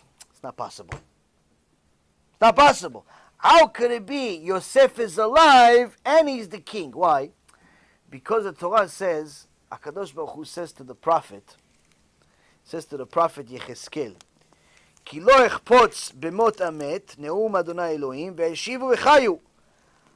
HaKadosh Baruch Hu says to the prophet, for I do not desire the death of the one who's dead. The word of Hashem Elokim, turn yourselves back and live. So here we see that HaKadosh Baruch Hu calls sinners dead. Gemara says someone that's a sinner, someone that's a rasha, he's considered dead while he's still alive in the eyes of Hashem. So Hashem says, I'm not interested in the death of the dead. What do you mean death of the dead? If he's already dead, what do you mean death of the dead? He says, no, the guy that's a sinner, it's a rasha, I already consider him dead. He's already dead while he's alive. He's a walking dead, this guy. I'm not interested in him continuing. I'm interested in him doing tshuva and becoming alive. So, when Yosef left, he was a big tzaddik. He learned with his Abba every day. He was Kodesh Kodashim. So he says, so Yaakov says, wait, you're saying Yosef is alive, meaning he's still a tzaddik, he's alive, but he's also the king of Egypt? That's an oxymoron. That doesn't work. It doesn't work. How are you going to be with all this money, with all this tum'ah, with all of this stuff, and still be chai, still be alive, meaning still a tzaddik? Not alive flesh and bones. Who cares alive flesh and bones? Who cares alive flesh and bones? What do you think, he's crying because flesh and bones left this world? He's going to Gan Eden. What does he care? He says, no, how could it be he's alive, he's a tzaddik, but he's also the king? How could it be? So what did they say? They said, look, he brought us these carriages. He brought us the Agalah. The Agalah had the symbols of the cow. Why? To show you, Abba, to show you, Yaakov, that he still remembers the shiur. The shiur, the last shiur that you and him learned together about the red cow. He sent us this specific Agalah, this specific thing, caravan or so, to carry the stuff with a symbol on it. Why? Because it has to show you that he still remembers the shiur you guys learned together, Chavruta, 22 years ago about the red heifer. If he's really a rasha, how is he going to remember the shiur from 20 years ago? That shiur was so complicated, you had to repeat it over and over for 20 years to remember it. So that's when Yaakov says, he's alive? Okay, now you're alive. So now we go back to Ephraim and Menashe. Ephraim and Menashe, why is Ephraim and Menashe so special over all of the other grandkids? In the parasha, chapter 48, Sefer Bereshit, we're almost done with the Sefer Bereshit, and he says, ואתה שני בניך נולדים לך בארץ מצרים עד בוא אליך מצרימה לי הם. Ephraim and Menashe כראובן ושמעון יהיו לי. He says, and now your two sons who were born to you in the land of Egypt, before my coming to you in Egypt, shall be mine. Ephraim and Menashe shall be mine like Reuven and Shimon. What's so special? Why are they like mine? He says, you see, you had sons. My other kids had sons. Everybody had sons. But they are like my sons. They're special. Why are they special? Because they were able to be tzaddikim. Tzaddikim, even though they're surrounded by Miami Beach. They're surrounded by Las Vegas. They're surrounded by all this tumah in the world, but they're still your sons, meaning they're tzaddikim like you, like the Abba. They learn Torah every day, they do mitzvot. They didn't fall into the trap, the tumah of everything else. They lived in a secular neighborhood, but still stayed kosher people, Shomrei Shabbat. He says, such a person, such a grandkid, they deserve to be part of the tribes.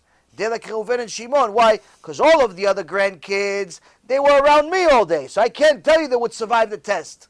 I can't tell you if I send Reuven's son to Egypt, he would come back the same grandson. I can't tell you if I send Yehuda's kid to Las Vegas, he's going to come back the same grandson. But your sons, they proved themselves. Why? Look at them. Tzaddikim, they have the kippah on, they have the tzitzit on, they're tzaddikim, everything. They're going to be part of the tribes. Why? They withstood a test of living in Sodom and Gomorrah. And they're still like this, they're part of the tribes. That's what makes it, that's the reason, Rabotai. That's what HaKadosh Baruch Hu tries to teach us in this parasha. A person should never ever be sad, upset, or even question the fact that they didn't grow up religious or they didn't grow up in the right neighborhood. It's the opposite. The fact that you grew up in a neighborhood that's not surrounded by yeshivot, the fact that you grew up in a place that's the opposite of Judaism, that's what HaKadosh Baruch Hu wanted for you. And He still expects you to be like Ephraim and Menashe. He still expects you to be like Ephraim and Menashe, tzaddikim. Why? That was your test in this Gilgul. That was your test in this life. To overcome the desires of the projects, to overcome the desires of Las Vegas, to overcome the desires of all of the nonsense of Miami Beach, of New York, of Los Angeles, of all of this tum'ah, overcome it and still be tzaddik. Why? Because He says to us, someone like that, that's part of my tribes. Someone that overcomes such a test, that's a person that's part of my tribes. If I sent you to Bnei Brak, and you're in a room all day, 4 walls all day, you have your Rabbi, you have your Ima Abba, you have food, that's it, all day you're learning. Okay, Chazaku Baruch, but not that special. What? You never saw a half-naked woman just go, on an average day, just going to the store. You never saw. You were surrounded certain surroundings that you never saw any of that stuff. Okay, so you're good, Chazaku Baruch, but you're not one of the tribes that's like so special, because you didn't have the test. You didn't have the test. But you grew up in Staten Island, where pretty much it has the highest addiction to painkillers in the world. Highest addiction to painkillers in the world. Little place that nobody even knows what it is. Highest place, drug addiction like there's nobody's business. You come out of this place, you become a tzaddik. You're special. You're special. Reuven v'Shimon Yuli. You're like a tribe. You're tzaddik. Why? You came from the worst place on earth. Why? You grew up in Los Angeles. Your rabbi was a reformed woman, but she said she was a man. Ha! You're going to be Reuven and Shimon. You tzaddik. Ashrecha. Ashrecha. You withstood the test. You withstood the test. You're special. That doesn't mean you should go start moving, leave the good neighborhood, go move to the bad neighborhoods. But never ever think for a moment that just because you had a different set of cars than the people that live in Bnei Brak, the people that live in all these different places full of tzaddikim, that you are given the short end of the stick. The opposite. The opposite. The Gemara Masechet Brachot says, a Baalei Tshuva, people that are real Baalei Tshuva, tzaddikim gmurim, cannot even reach them. Cannot even reach them. Why? Someone that overcomes all of the desires of this world and still remains a righteous woman, a righteous man, no matter what, that's what HaKadosh Baruch Hu wants. More than anything else. That's Reuven v'Shimon Yuli. There's no excuses. Obviously, you should always live in a better neighborhood and try your best. But if you don't have an option, your parents decided to live right next to the beach where pretty much no one walks around with any clothes. It's not, you're what, 12, 13 years old. You can't tell Ima and Abba, I'm moving out. Where are you moving to? The basement? Where are you going to move to? You have no option.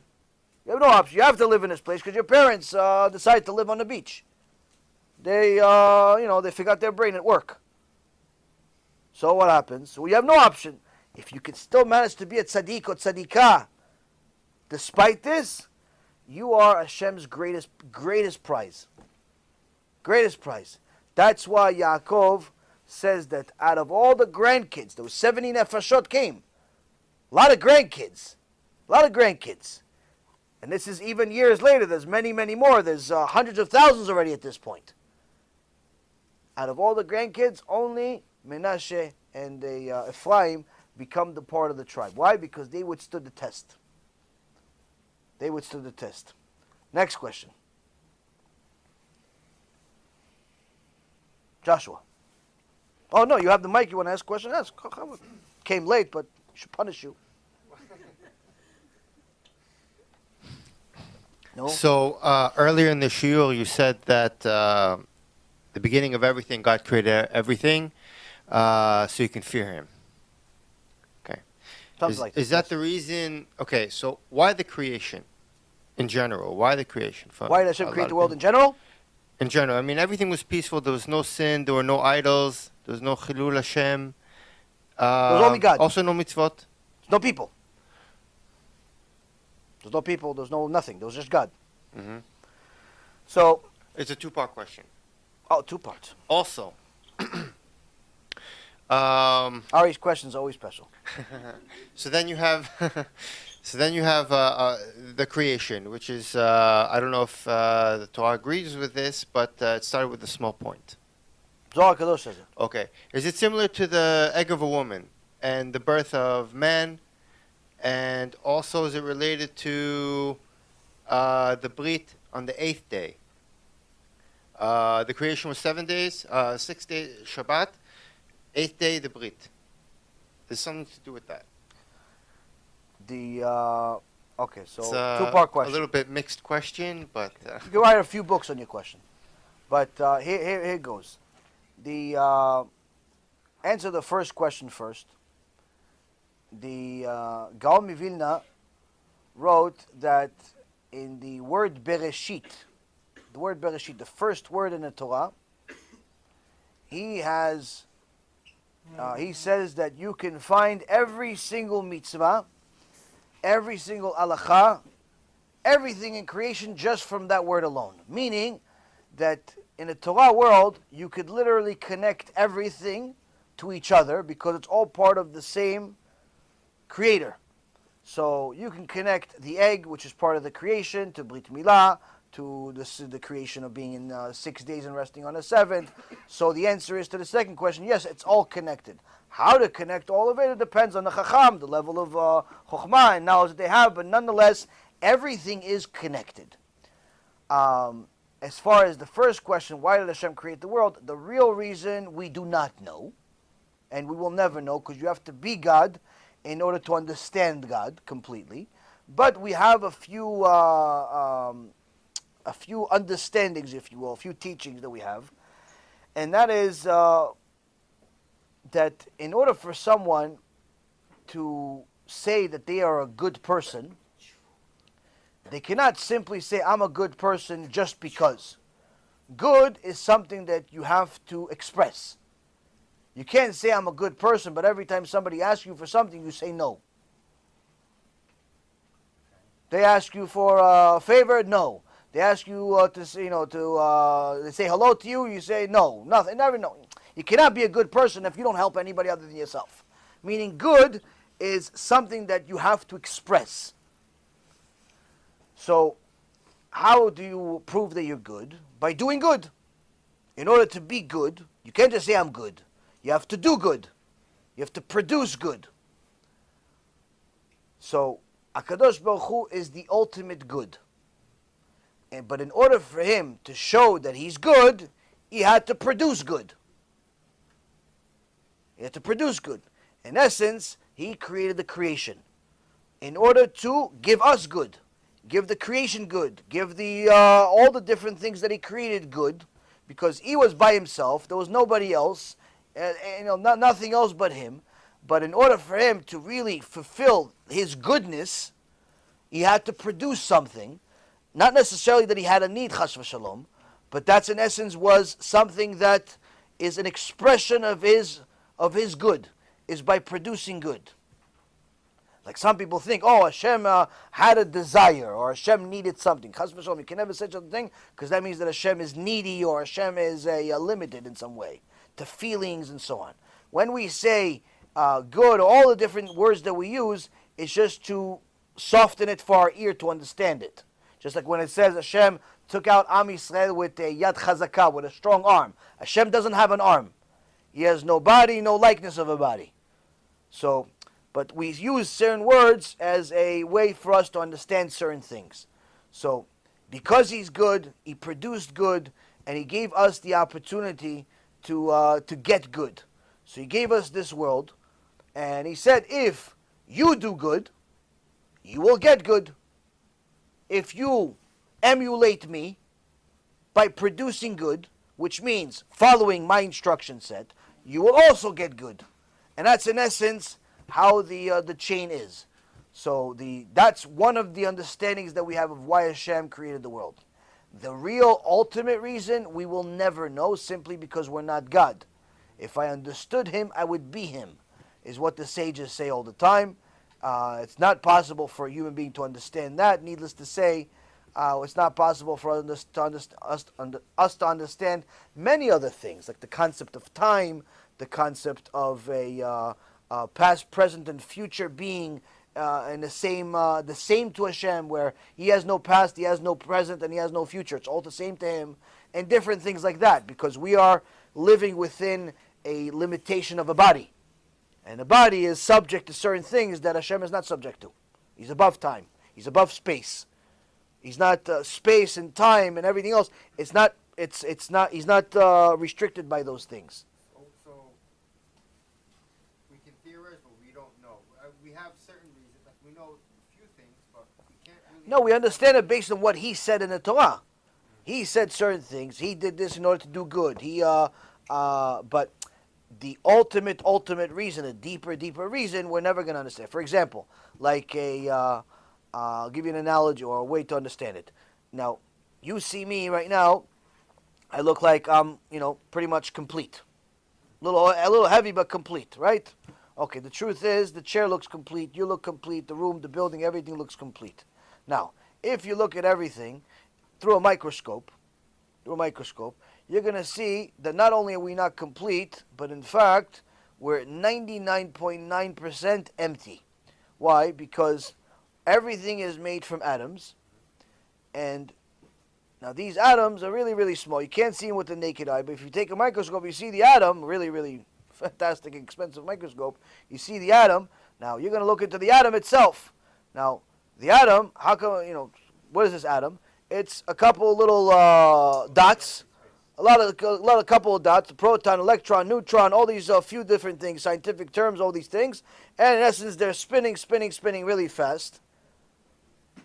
Spinning really fast in order to, and they connect to each other in order to make up what it is. Now, but if you look inside the actual atom itself, you're going to see that 99.9% of the atom is actually empty space.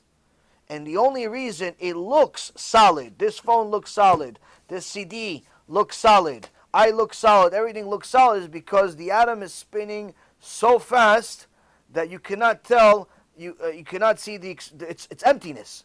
What is it like? It's like a fan. You ever see a fan when it's working full speed? It looks like a single blade. But once you stop it, you discover suddenly it had 5 blades. Now when it spun, it looked like a single blade. So what happened? Did it change to 5 blades? No, it was always 5 blades, but because of the speed, it looked like a single blade. Same thing with us. Because of the speed of the atom spinning, it looks like we're really solid, when in reality, all of creation is 99% completely empty, nothing. To such an extent that scientists have theorized that if you actually take the real mass that actually exists in the entire universe, you could put it all into a box of matches. That's what actually exists. Most of it is completely empty space.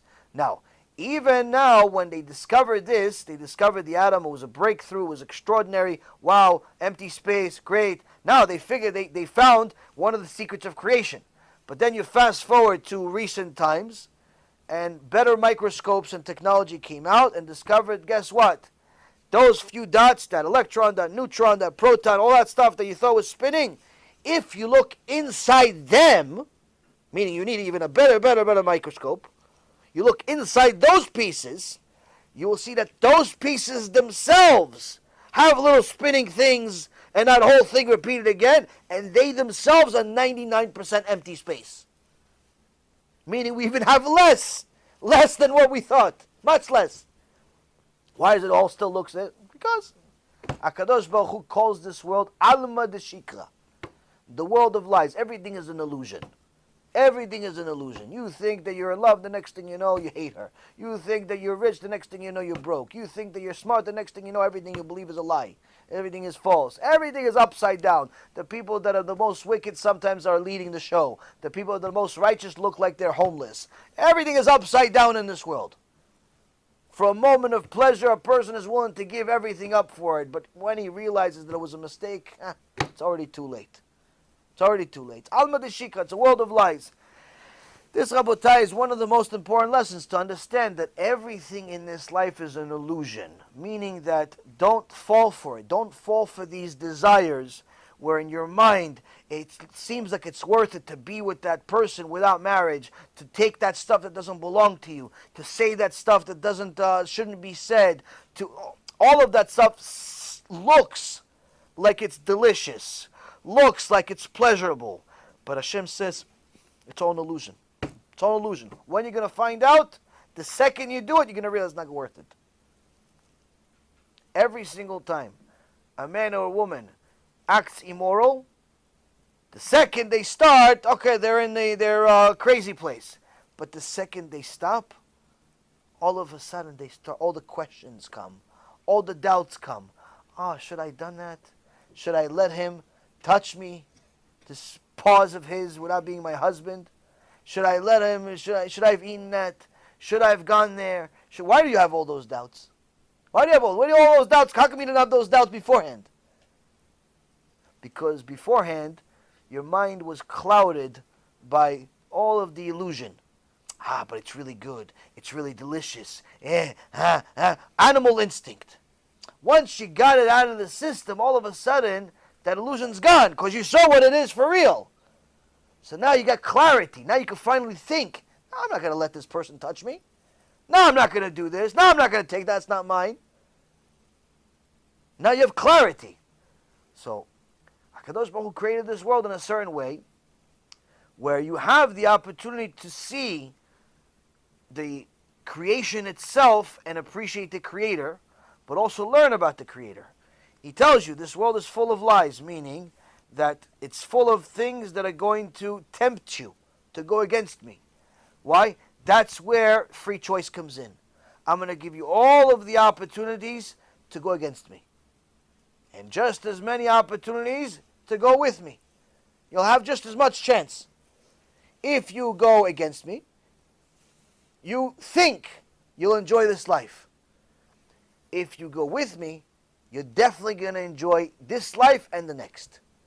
And that's why it's a very, very important question that is in the minds of everybody that has done tshuva or is doing tshuva, and they always, if they haven't done it completely, they always look at their past.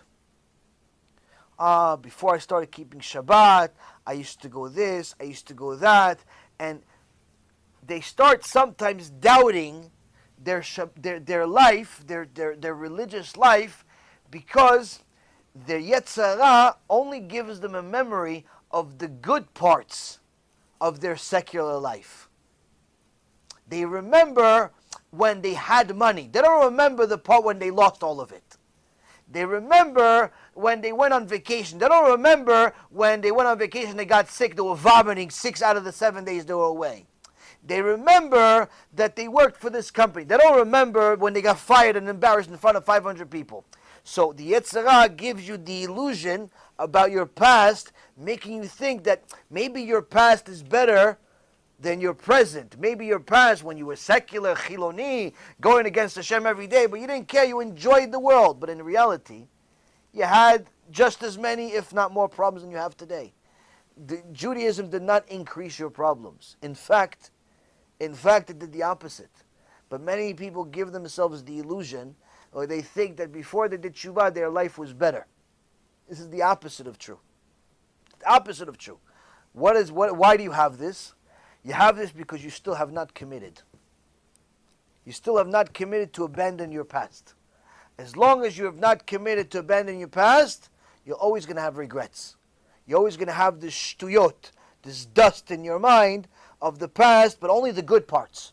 You know, it's like people put in their Facebook profiles and different online profiles only the good parts of their life. They're never going to tell you about, they're never going to give you a picture of when, somebody, smashed their car and ran away. They're never going to give you a picture of when somebody embarrassed them, or they got into a fight with their spouse, or their kids cursed them out. They're never going to give you a picture of that or a video of that. What are they going to give you? Oh, they went on vacation. Oh, it's a family picture. Everybody looks so happy. Everybody's dressed up. They're not going to show you the picture of 5 minutes later when the kids spilled ketchup all over their clothes and ruined everything. They're not going to show you a picture of that. I'm going to show you a picture of like the nice stuff, the moments. That's the Yetzer Hara. Yetzer Hara only gives you the memory of the moments of good.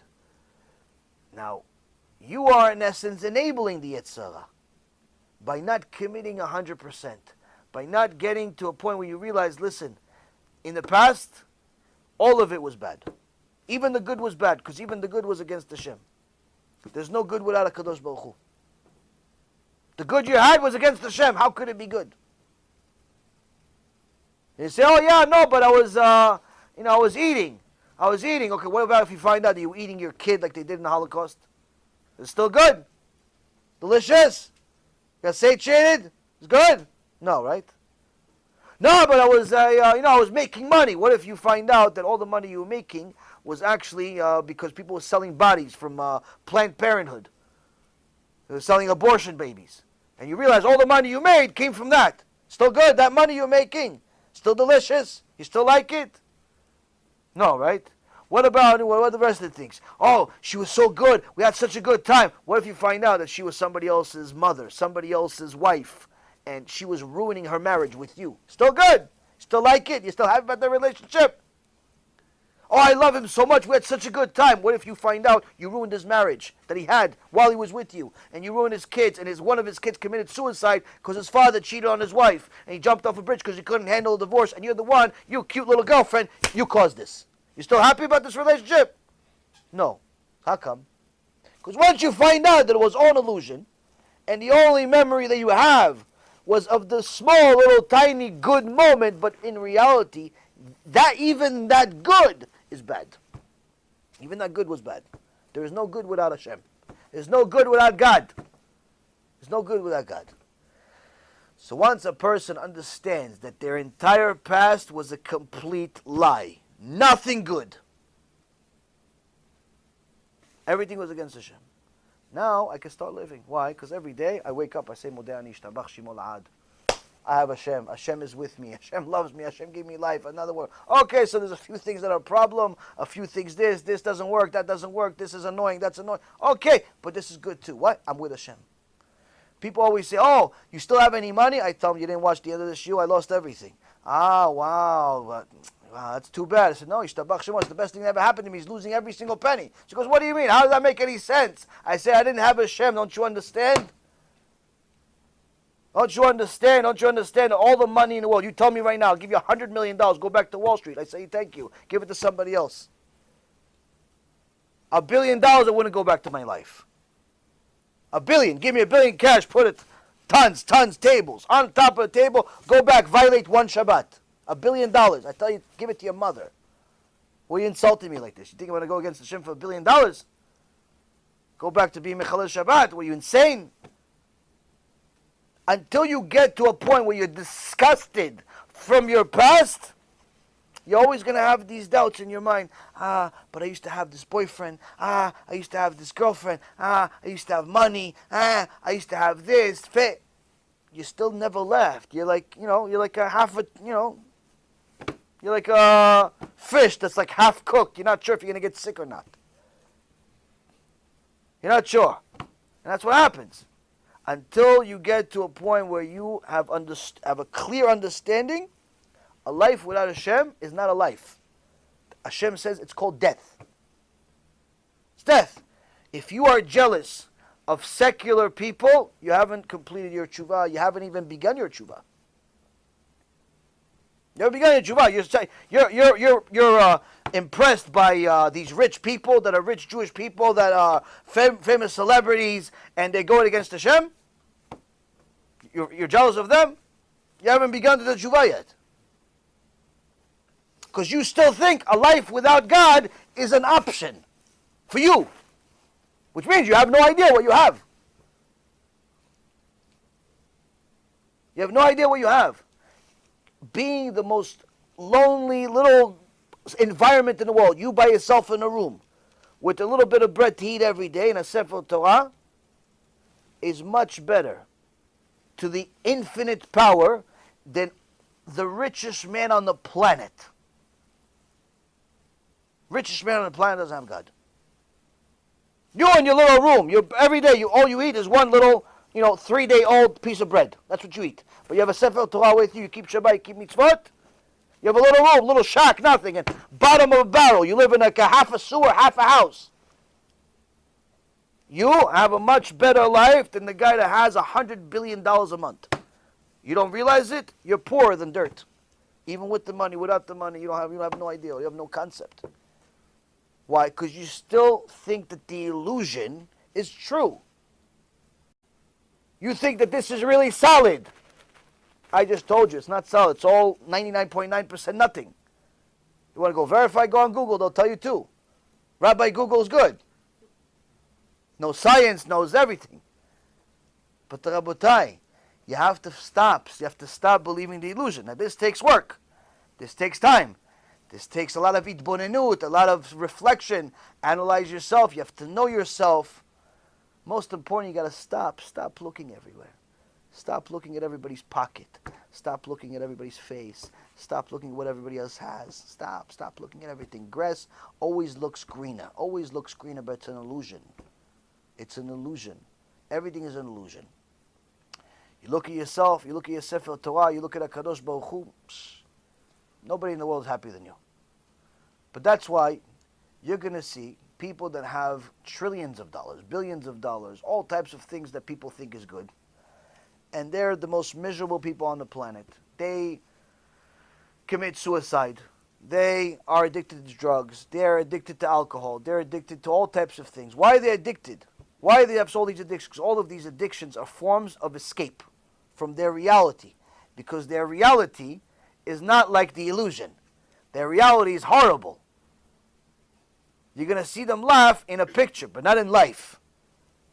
You're going to see them celebrate in a moment, but not in life. In life, they're addicted to a bunch of different things. They're constantly looking for new hobbies and new things to do to occupy time. I know this. I used to be one of them. You do stuff just to keep yourself busy. Oh, I'm going to go to the mall. Why? I don't know, just go shop around. What do you mean shop? You have nothing to do in your life? Go shop around? That's it? No, I'm going to go to my friend's house. For what? Have some coffee, chit-chat. That's it? Chit-chat? Talk to your friends? What are you going to talk about? Oh, we're going to talk about another friend that didn't show up. Psh, wow.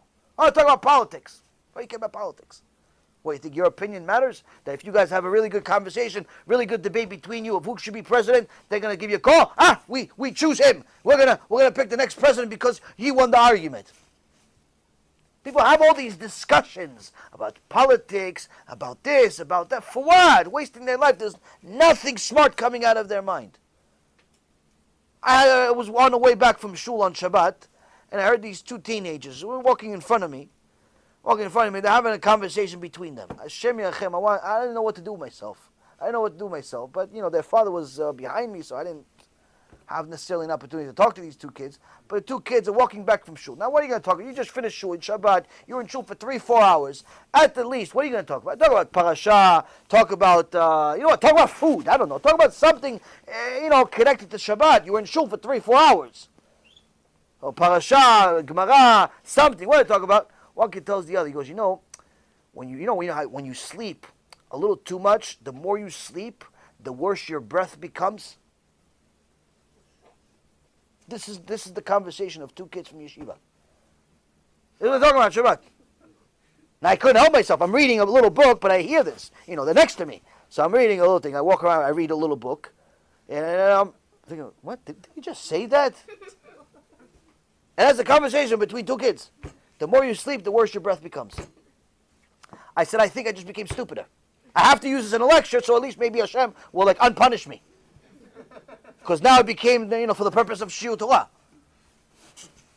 Give these two boys zchut, something. Their stupidity was used for Torah.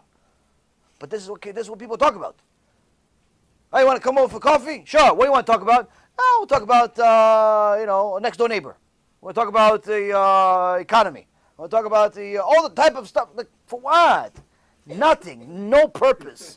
No form of wisdom whatsoever comes out of people's minds. No form of wisdom. They talk about do nothing, act about. And it's sad. It's sad. That's why, Rabotai, when you have a Kadosh Baruch Hu for real, you know how you know? You know how you know that you have a Kadosh Baruch Hu? You become like David HaMelech, small version. So David HaMelech says, Hashem, I love your Torah so much, all day it's my conversation. All day it's my conversation. All I talk about is you. I talk about Hashem all day. I talk about Torah all day. Now, of course, once in a while you got to take care of the bills. Oh, honey, we got to take care of this bill. And there's little mundane things you have to do to live, to survive in this world. Okay, did you buy some salt? Did you buy some milk? You have to do that just to live in life. But the majority of your life is not this. What do you do with the rest of the time? What do you do with the rest of the time? You talk about baseball? Talk about the stock market. Talk about the money you don't have. Talk about the what do you talk about? Shtuyot. Okay, so you don't have a Shem mamash. How do you have a Shem? You have a Shem when all you talk about is Him.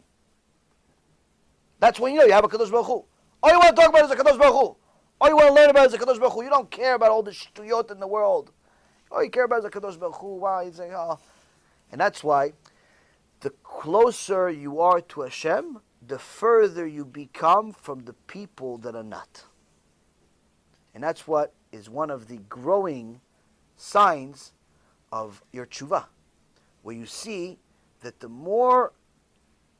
closer you become to Hashem, the less you have in common with the people from your past. Even if you grew up with them for 20, 30, 40 years, your best friend, your brother and sister, your even mother and daughter, whatever it is.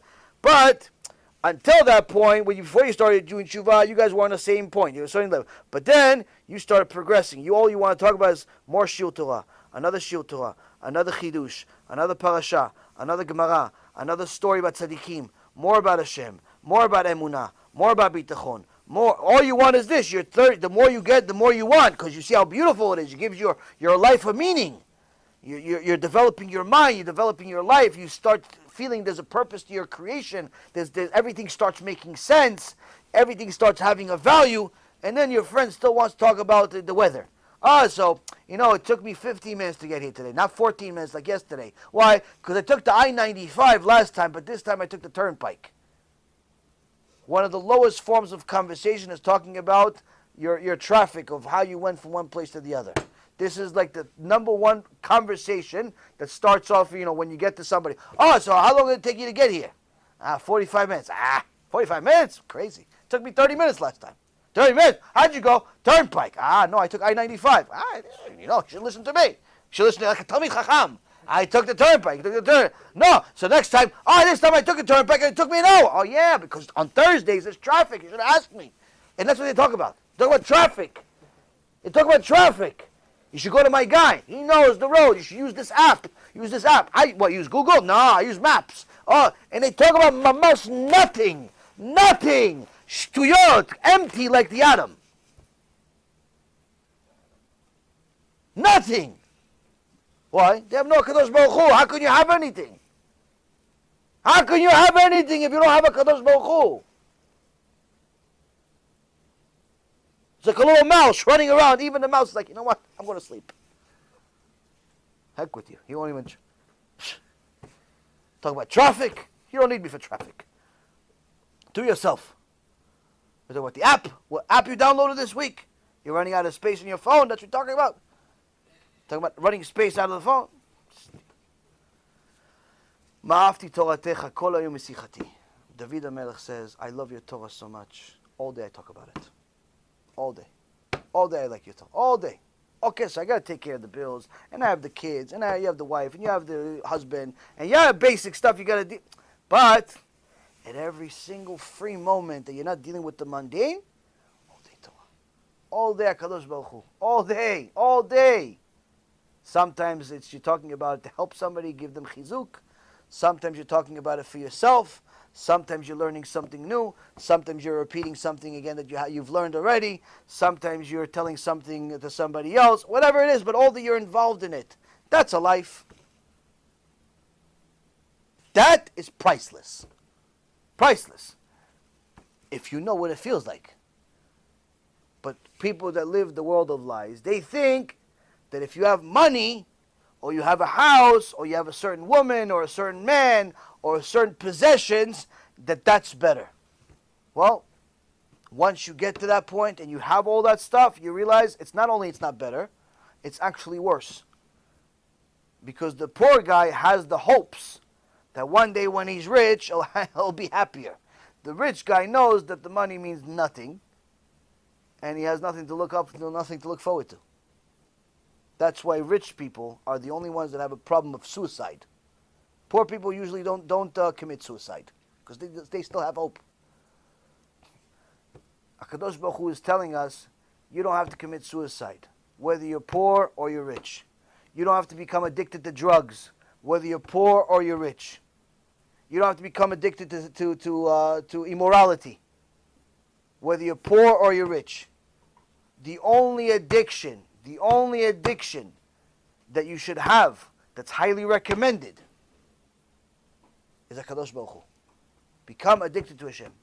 Learn as much as possible about Hashem, and you will see a life that everyone is going to become jealous of. Because you're going to be the only one that's going to walk around like you know what's going on. Everyone is in a panic. 30 missiles. You're walking around like, what? What are you guys scared of? What's happening? What? You didn't hear? Iran declared what? Okay. So, why are you so scared? Why, you come to your house? No, but maybe it's going to come. Oh, why are you not scared? It's my father did it. What do you mean why I'm not scared? Why won't we be scared? I tell my father what to do.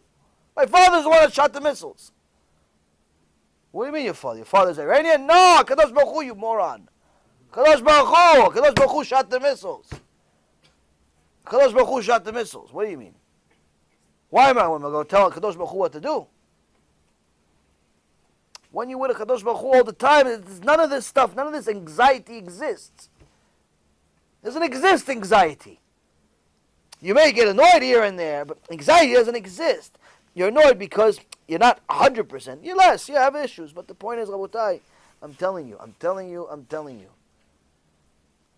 The only thing in the world you need is a Kadosh Baruch Hu. The more Kadosh Baruch Hu you have, the richer you are. Everything else becomes meaningless. Whether you have money, you don't have money, it doesn't make a difference. You have money, you start looking at it like it's a hammer. Okay, so we have money now. Let's more mitzvot. More Kadosh Baruch Hu with this money. Let's buy more Kadosh Baruch Hu with this money. Let's bring more Kadosh Baruch Hu with this money. You have a car. Okay, how can we use this car to get closer to Kadosh Baruch Hu? Can we drive to heaven? No, we can't, because we'll drive to the shul to get other people to come to heaven. Okay, we'll use this car for Kadosh Baruch Hu. Oh, this house. Okay, how can we use this house for Kadosh Baruch Hu? Oh, we'll put Torah pictures all over and get the kids to start repeating, start singing in the house. Adon Olam. You know, that's what you do in the house. What do you mean? That's what you do in the house for Kadosh Baruch Hu. You start looking at things of how can I connect to HaKadosh Baruch Hu. That's what you do. Why? Because you realize it's the best thing in the world. But when you don't have a Kadosh Baruch Hu, you look for emptiness. You're looking for a car. You get the car. Okay. Now I have the car. What do? Oh, drive the car. Yeah, but I was really a lot more excited about this car before I bought it. Now I want to return it. Why? I don't know. I want a new car. Because I already have this car for a month. That's what happens with rich people. You buy a car, you get the car, you're excited before you get the car, you finally get the car, you waited a year for this car because it's like one of those fancy schmancy cars. You're on a waiting list for a year, you tell all your friends you're on a waiting list. Oh, you're not on a waiting list? Oh, you should be on a waiting list. Wait. Finally you get the car, 10 minutes after you get the car, you're bored already. Why? It still drives. Nothing changed. Okay, house. Took you 3 years to build a house. In the kitchen, you got the marble from Italy, and the floor from Jamaica, and the ceilings from Honolulu, and all these different parts. Finally, you built the house, and next thing you know, okay, you still sleep in a bed, you're still going on the bathroom and the toilet, and you're still using a little stool to eat. That's it. Same thing. House, you finished. Yeah, what about all that fancy stuff you have? You have a fountain that comes out, and the lights, and the beams, and the movie theater. You go, yeah, I don't use that stuff. Why don't you use that stuff? He goes, who has time? Who has time to use the fountain in the bowling alley? And who has time for that stuff? I go to sleep in the bed. I go to the bathroom and the toilet. And you eat on a little stool with a little plate, plastic plate, because you don't feel like washing the dishes. The whole house, $1 million house, $5 million house, $10 million house becomes meaningless a week after you're in it. I know I had it. I had a $4 million apartment on the 35th floor, 400 square foot balcony. My apartment was bigger than most people's houses. It meant nothing. So little it meant to me. Even at that time, I never really cared for that stuff. I didn't even care to buy window shades. Who has time to buy window shades? People came to the house and say, oh, you just moved here? I'm like, no, I live here 5 years already. Because where's the furniture? Because where's time to buy furniture? Nice house, though. Yeah, nice house. Meaningless. It's all meaningless. People chase their whole life. They chase money. They chase girls. They chase guys. They chase cars. They chase the emptiness of the atom. They chase nothing. That's the worst part of life without a Kadosh Baruch Hu. Your whole life you're chasing nothing. Your whole life you're chasing nothing. Nothing. You chase money, you have it, so what? If you have money, what do you think? If you have money, you have $10 million, $20 million, what do you think? You count the money all day like Uncle Scrooge in the cartoons? 1, 2. What do you think? You swim in it? You have a little cave and you go and jump inside it with a gold coin? No, it's in a bank, it's digital. You have an account on a computer, look on your phone, okay, whether you have $3,000 like me or you got $400 million, you still have the same account on the phone. It still means nothing, it's still digital. You don't even have the cash anymore. Who walks around with $1 million? Nobody, it's nothing. Oh, okay, I need to buy stuff. Okay, so use the PayPal, use the credit card, or use some application to go buy something. Well, so you buy something, big deal. But what did you give up for that money? You gave up your wife, you gave up your kids, you gave up your life, you gave up everything. You're 80 years old. By the time you want to spend the money, you die. Meaningless. That's the worst part of the Alma Dashika. That's the worst part of the world of lies. Your whole life, you're chasing nothing. And you only realize it's nothing when it's too late. On the other hand, you could be like Joshua here. He already started doing tshuva 4 years ago. 4 years ago when I met him. Oh Hashem. Now he has Torah already right now. He already knows what the emet is right now. He already knows what he wants right now. That's what we got to be. We got to be like Joshua. We got to keep learning Torah all day, all night. Why? Because the more you learn, the more Kadosh Baruch Hu you have. The more Kadosh Baruch Hu you have, that's the point. That's life. That's everything. Money, no money, okay. It's another atom. It's another atom. That's it. That's all it is. That, I think, is the most important question and important answer. That you have to understand. Without a Kadosh Baruch Hu says you're simply walking dead. There's no life. Why? Whatever you're chasing, you're going to find out that once you get it, it was a trap. It was nothing. You chased it, you got it, you're bored. You need something else. Rabbi Yochanan says there's a evar katan in the body. There's a small member in the male body. Masbi'o raev v'marivo savea. Someone that feeds it is always hungry. Someone that starves it is full. He says, what is that? It's the male sex member. It's the male member. Why? He says, the more you satiate it, the more you use your male member, you're always going to need more girls, more you, more this, more. It's never going to be enough until you kill yourself. But if you starve it, you only do it at a time with your wife, and she's kosher, she went to the mikveh, and so on, guess what? You're always going to be happy, you're always going to be content. You're never going to complain about that part of your life. Every time you're together, it's going to be like Gan Eden, like your chuppah, Yishtabach Shimo, you're the happiest person in the world. Yeah, but how come this superstar in Hollywood, he's replacing wives every other day? What happened? Because he's constantly satiating. He's constantly. He never has enough. And that's what the Gemara says. And that's what Rabbi Nachman Breslov says. Person that's promiscuous, person that's immoral, what happens? At first he starts with himself. Then he's promiscuous with the opposite sex. Then it's not enough. It's not enough taboo. He starts going with the same sex. Then it's not enough. He starts going to these protests over here, these gay pride parades. And after he realizes that's not enough, he starts going with animals. There are over 3 million people. 1% of the U.S. population admit that they're with animals. They're intimate with animals, like Bilam HaRasha, like Nebuchadnezzar. In the Torah and the Tanakh, it's nothing new. Homosexuality is nothing new. Bestiality is nothing new. It's in the Tanakh. All these Reshaim, Nebuchadnezzar was a homosexual constantly, and on top of it with animals. Belshazzar, his wife was a dog. Bilam, his wife was a donkey.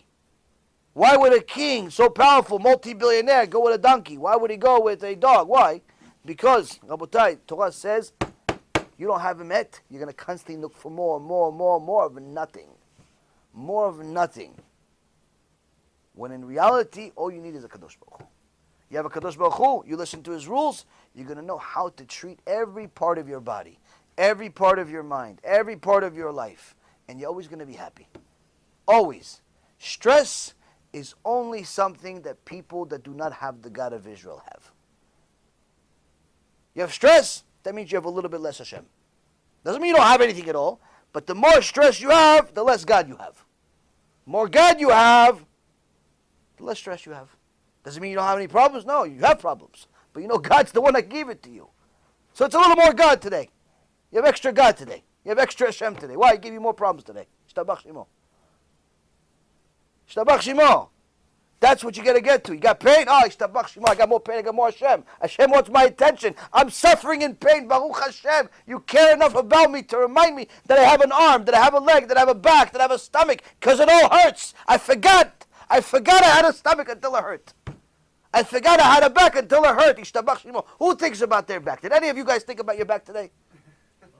You thought about it. You know why? Because it hurts you. That's why. That's why you thought about your back. But the average guy didn't think about his back. Why? Because it didn't hurt. You have pain, say Ishtabach Shemo. I have an arm. That's why I know I have an arm. Why? It hurts. Sometimes HaKadosh Baruch Hu gives me such a present, he makes my entire body hurt. I say Ishtabach Shemo.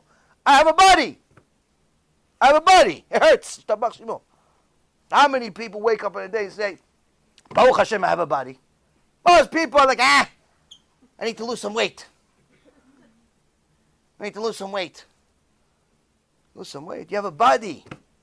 You have a nose and it works. You have ears, you have eyes, they work.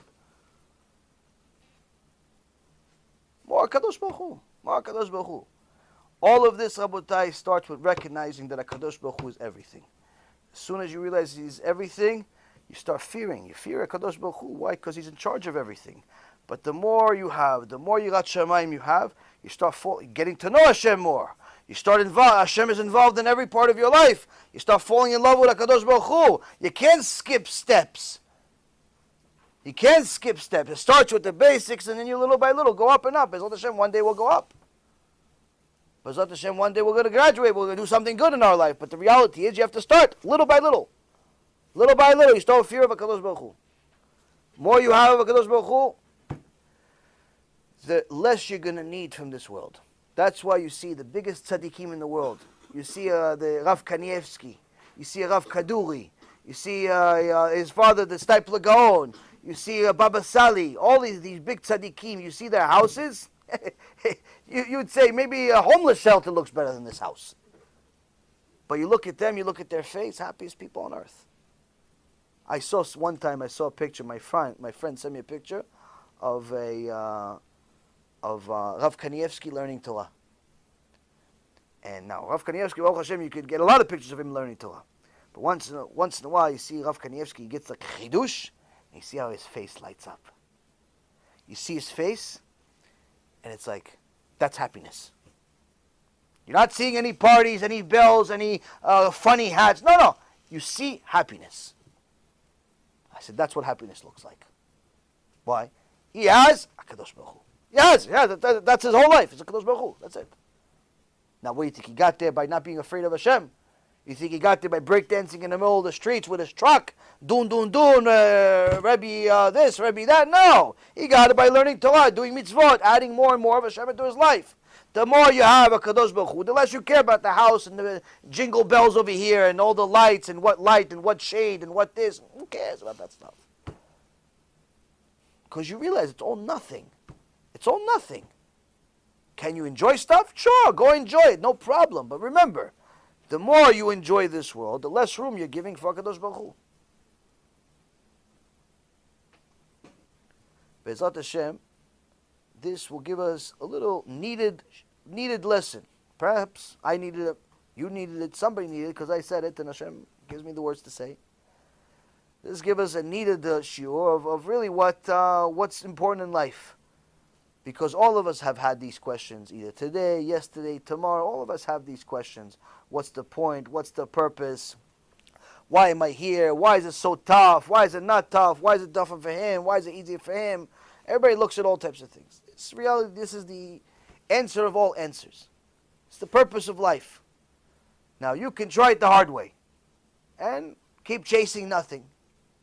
Or you can listen to somebody that had a few things in his life, and I tell you, whether you get it or not, nothing's going to change. Money does not change your problems.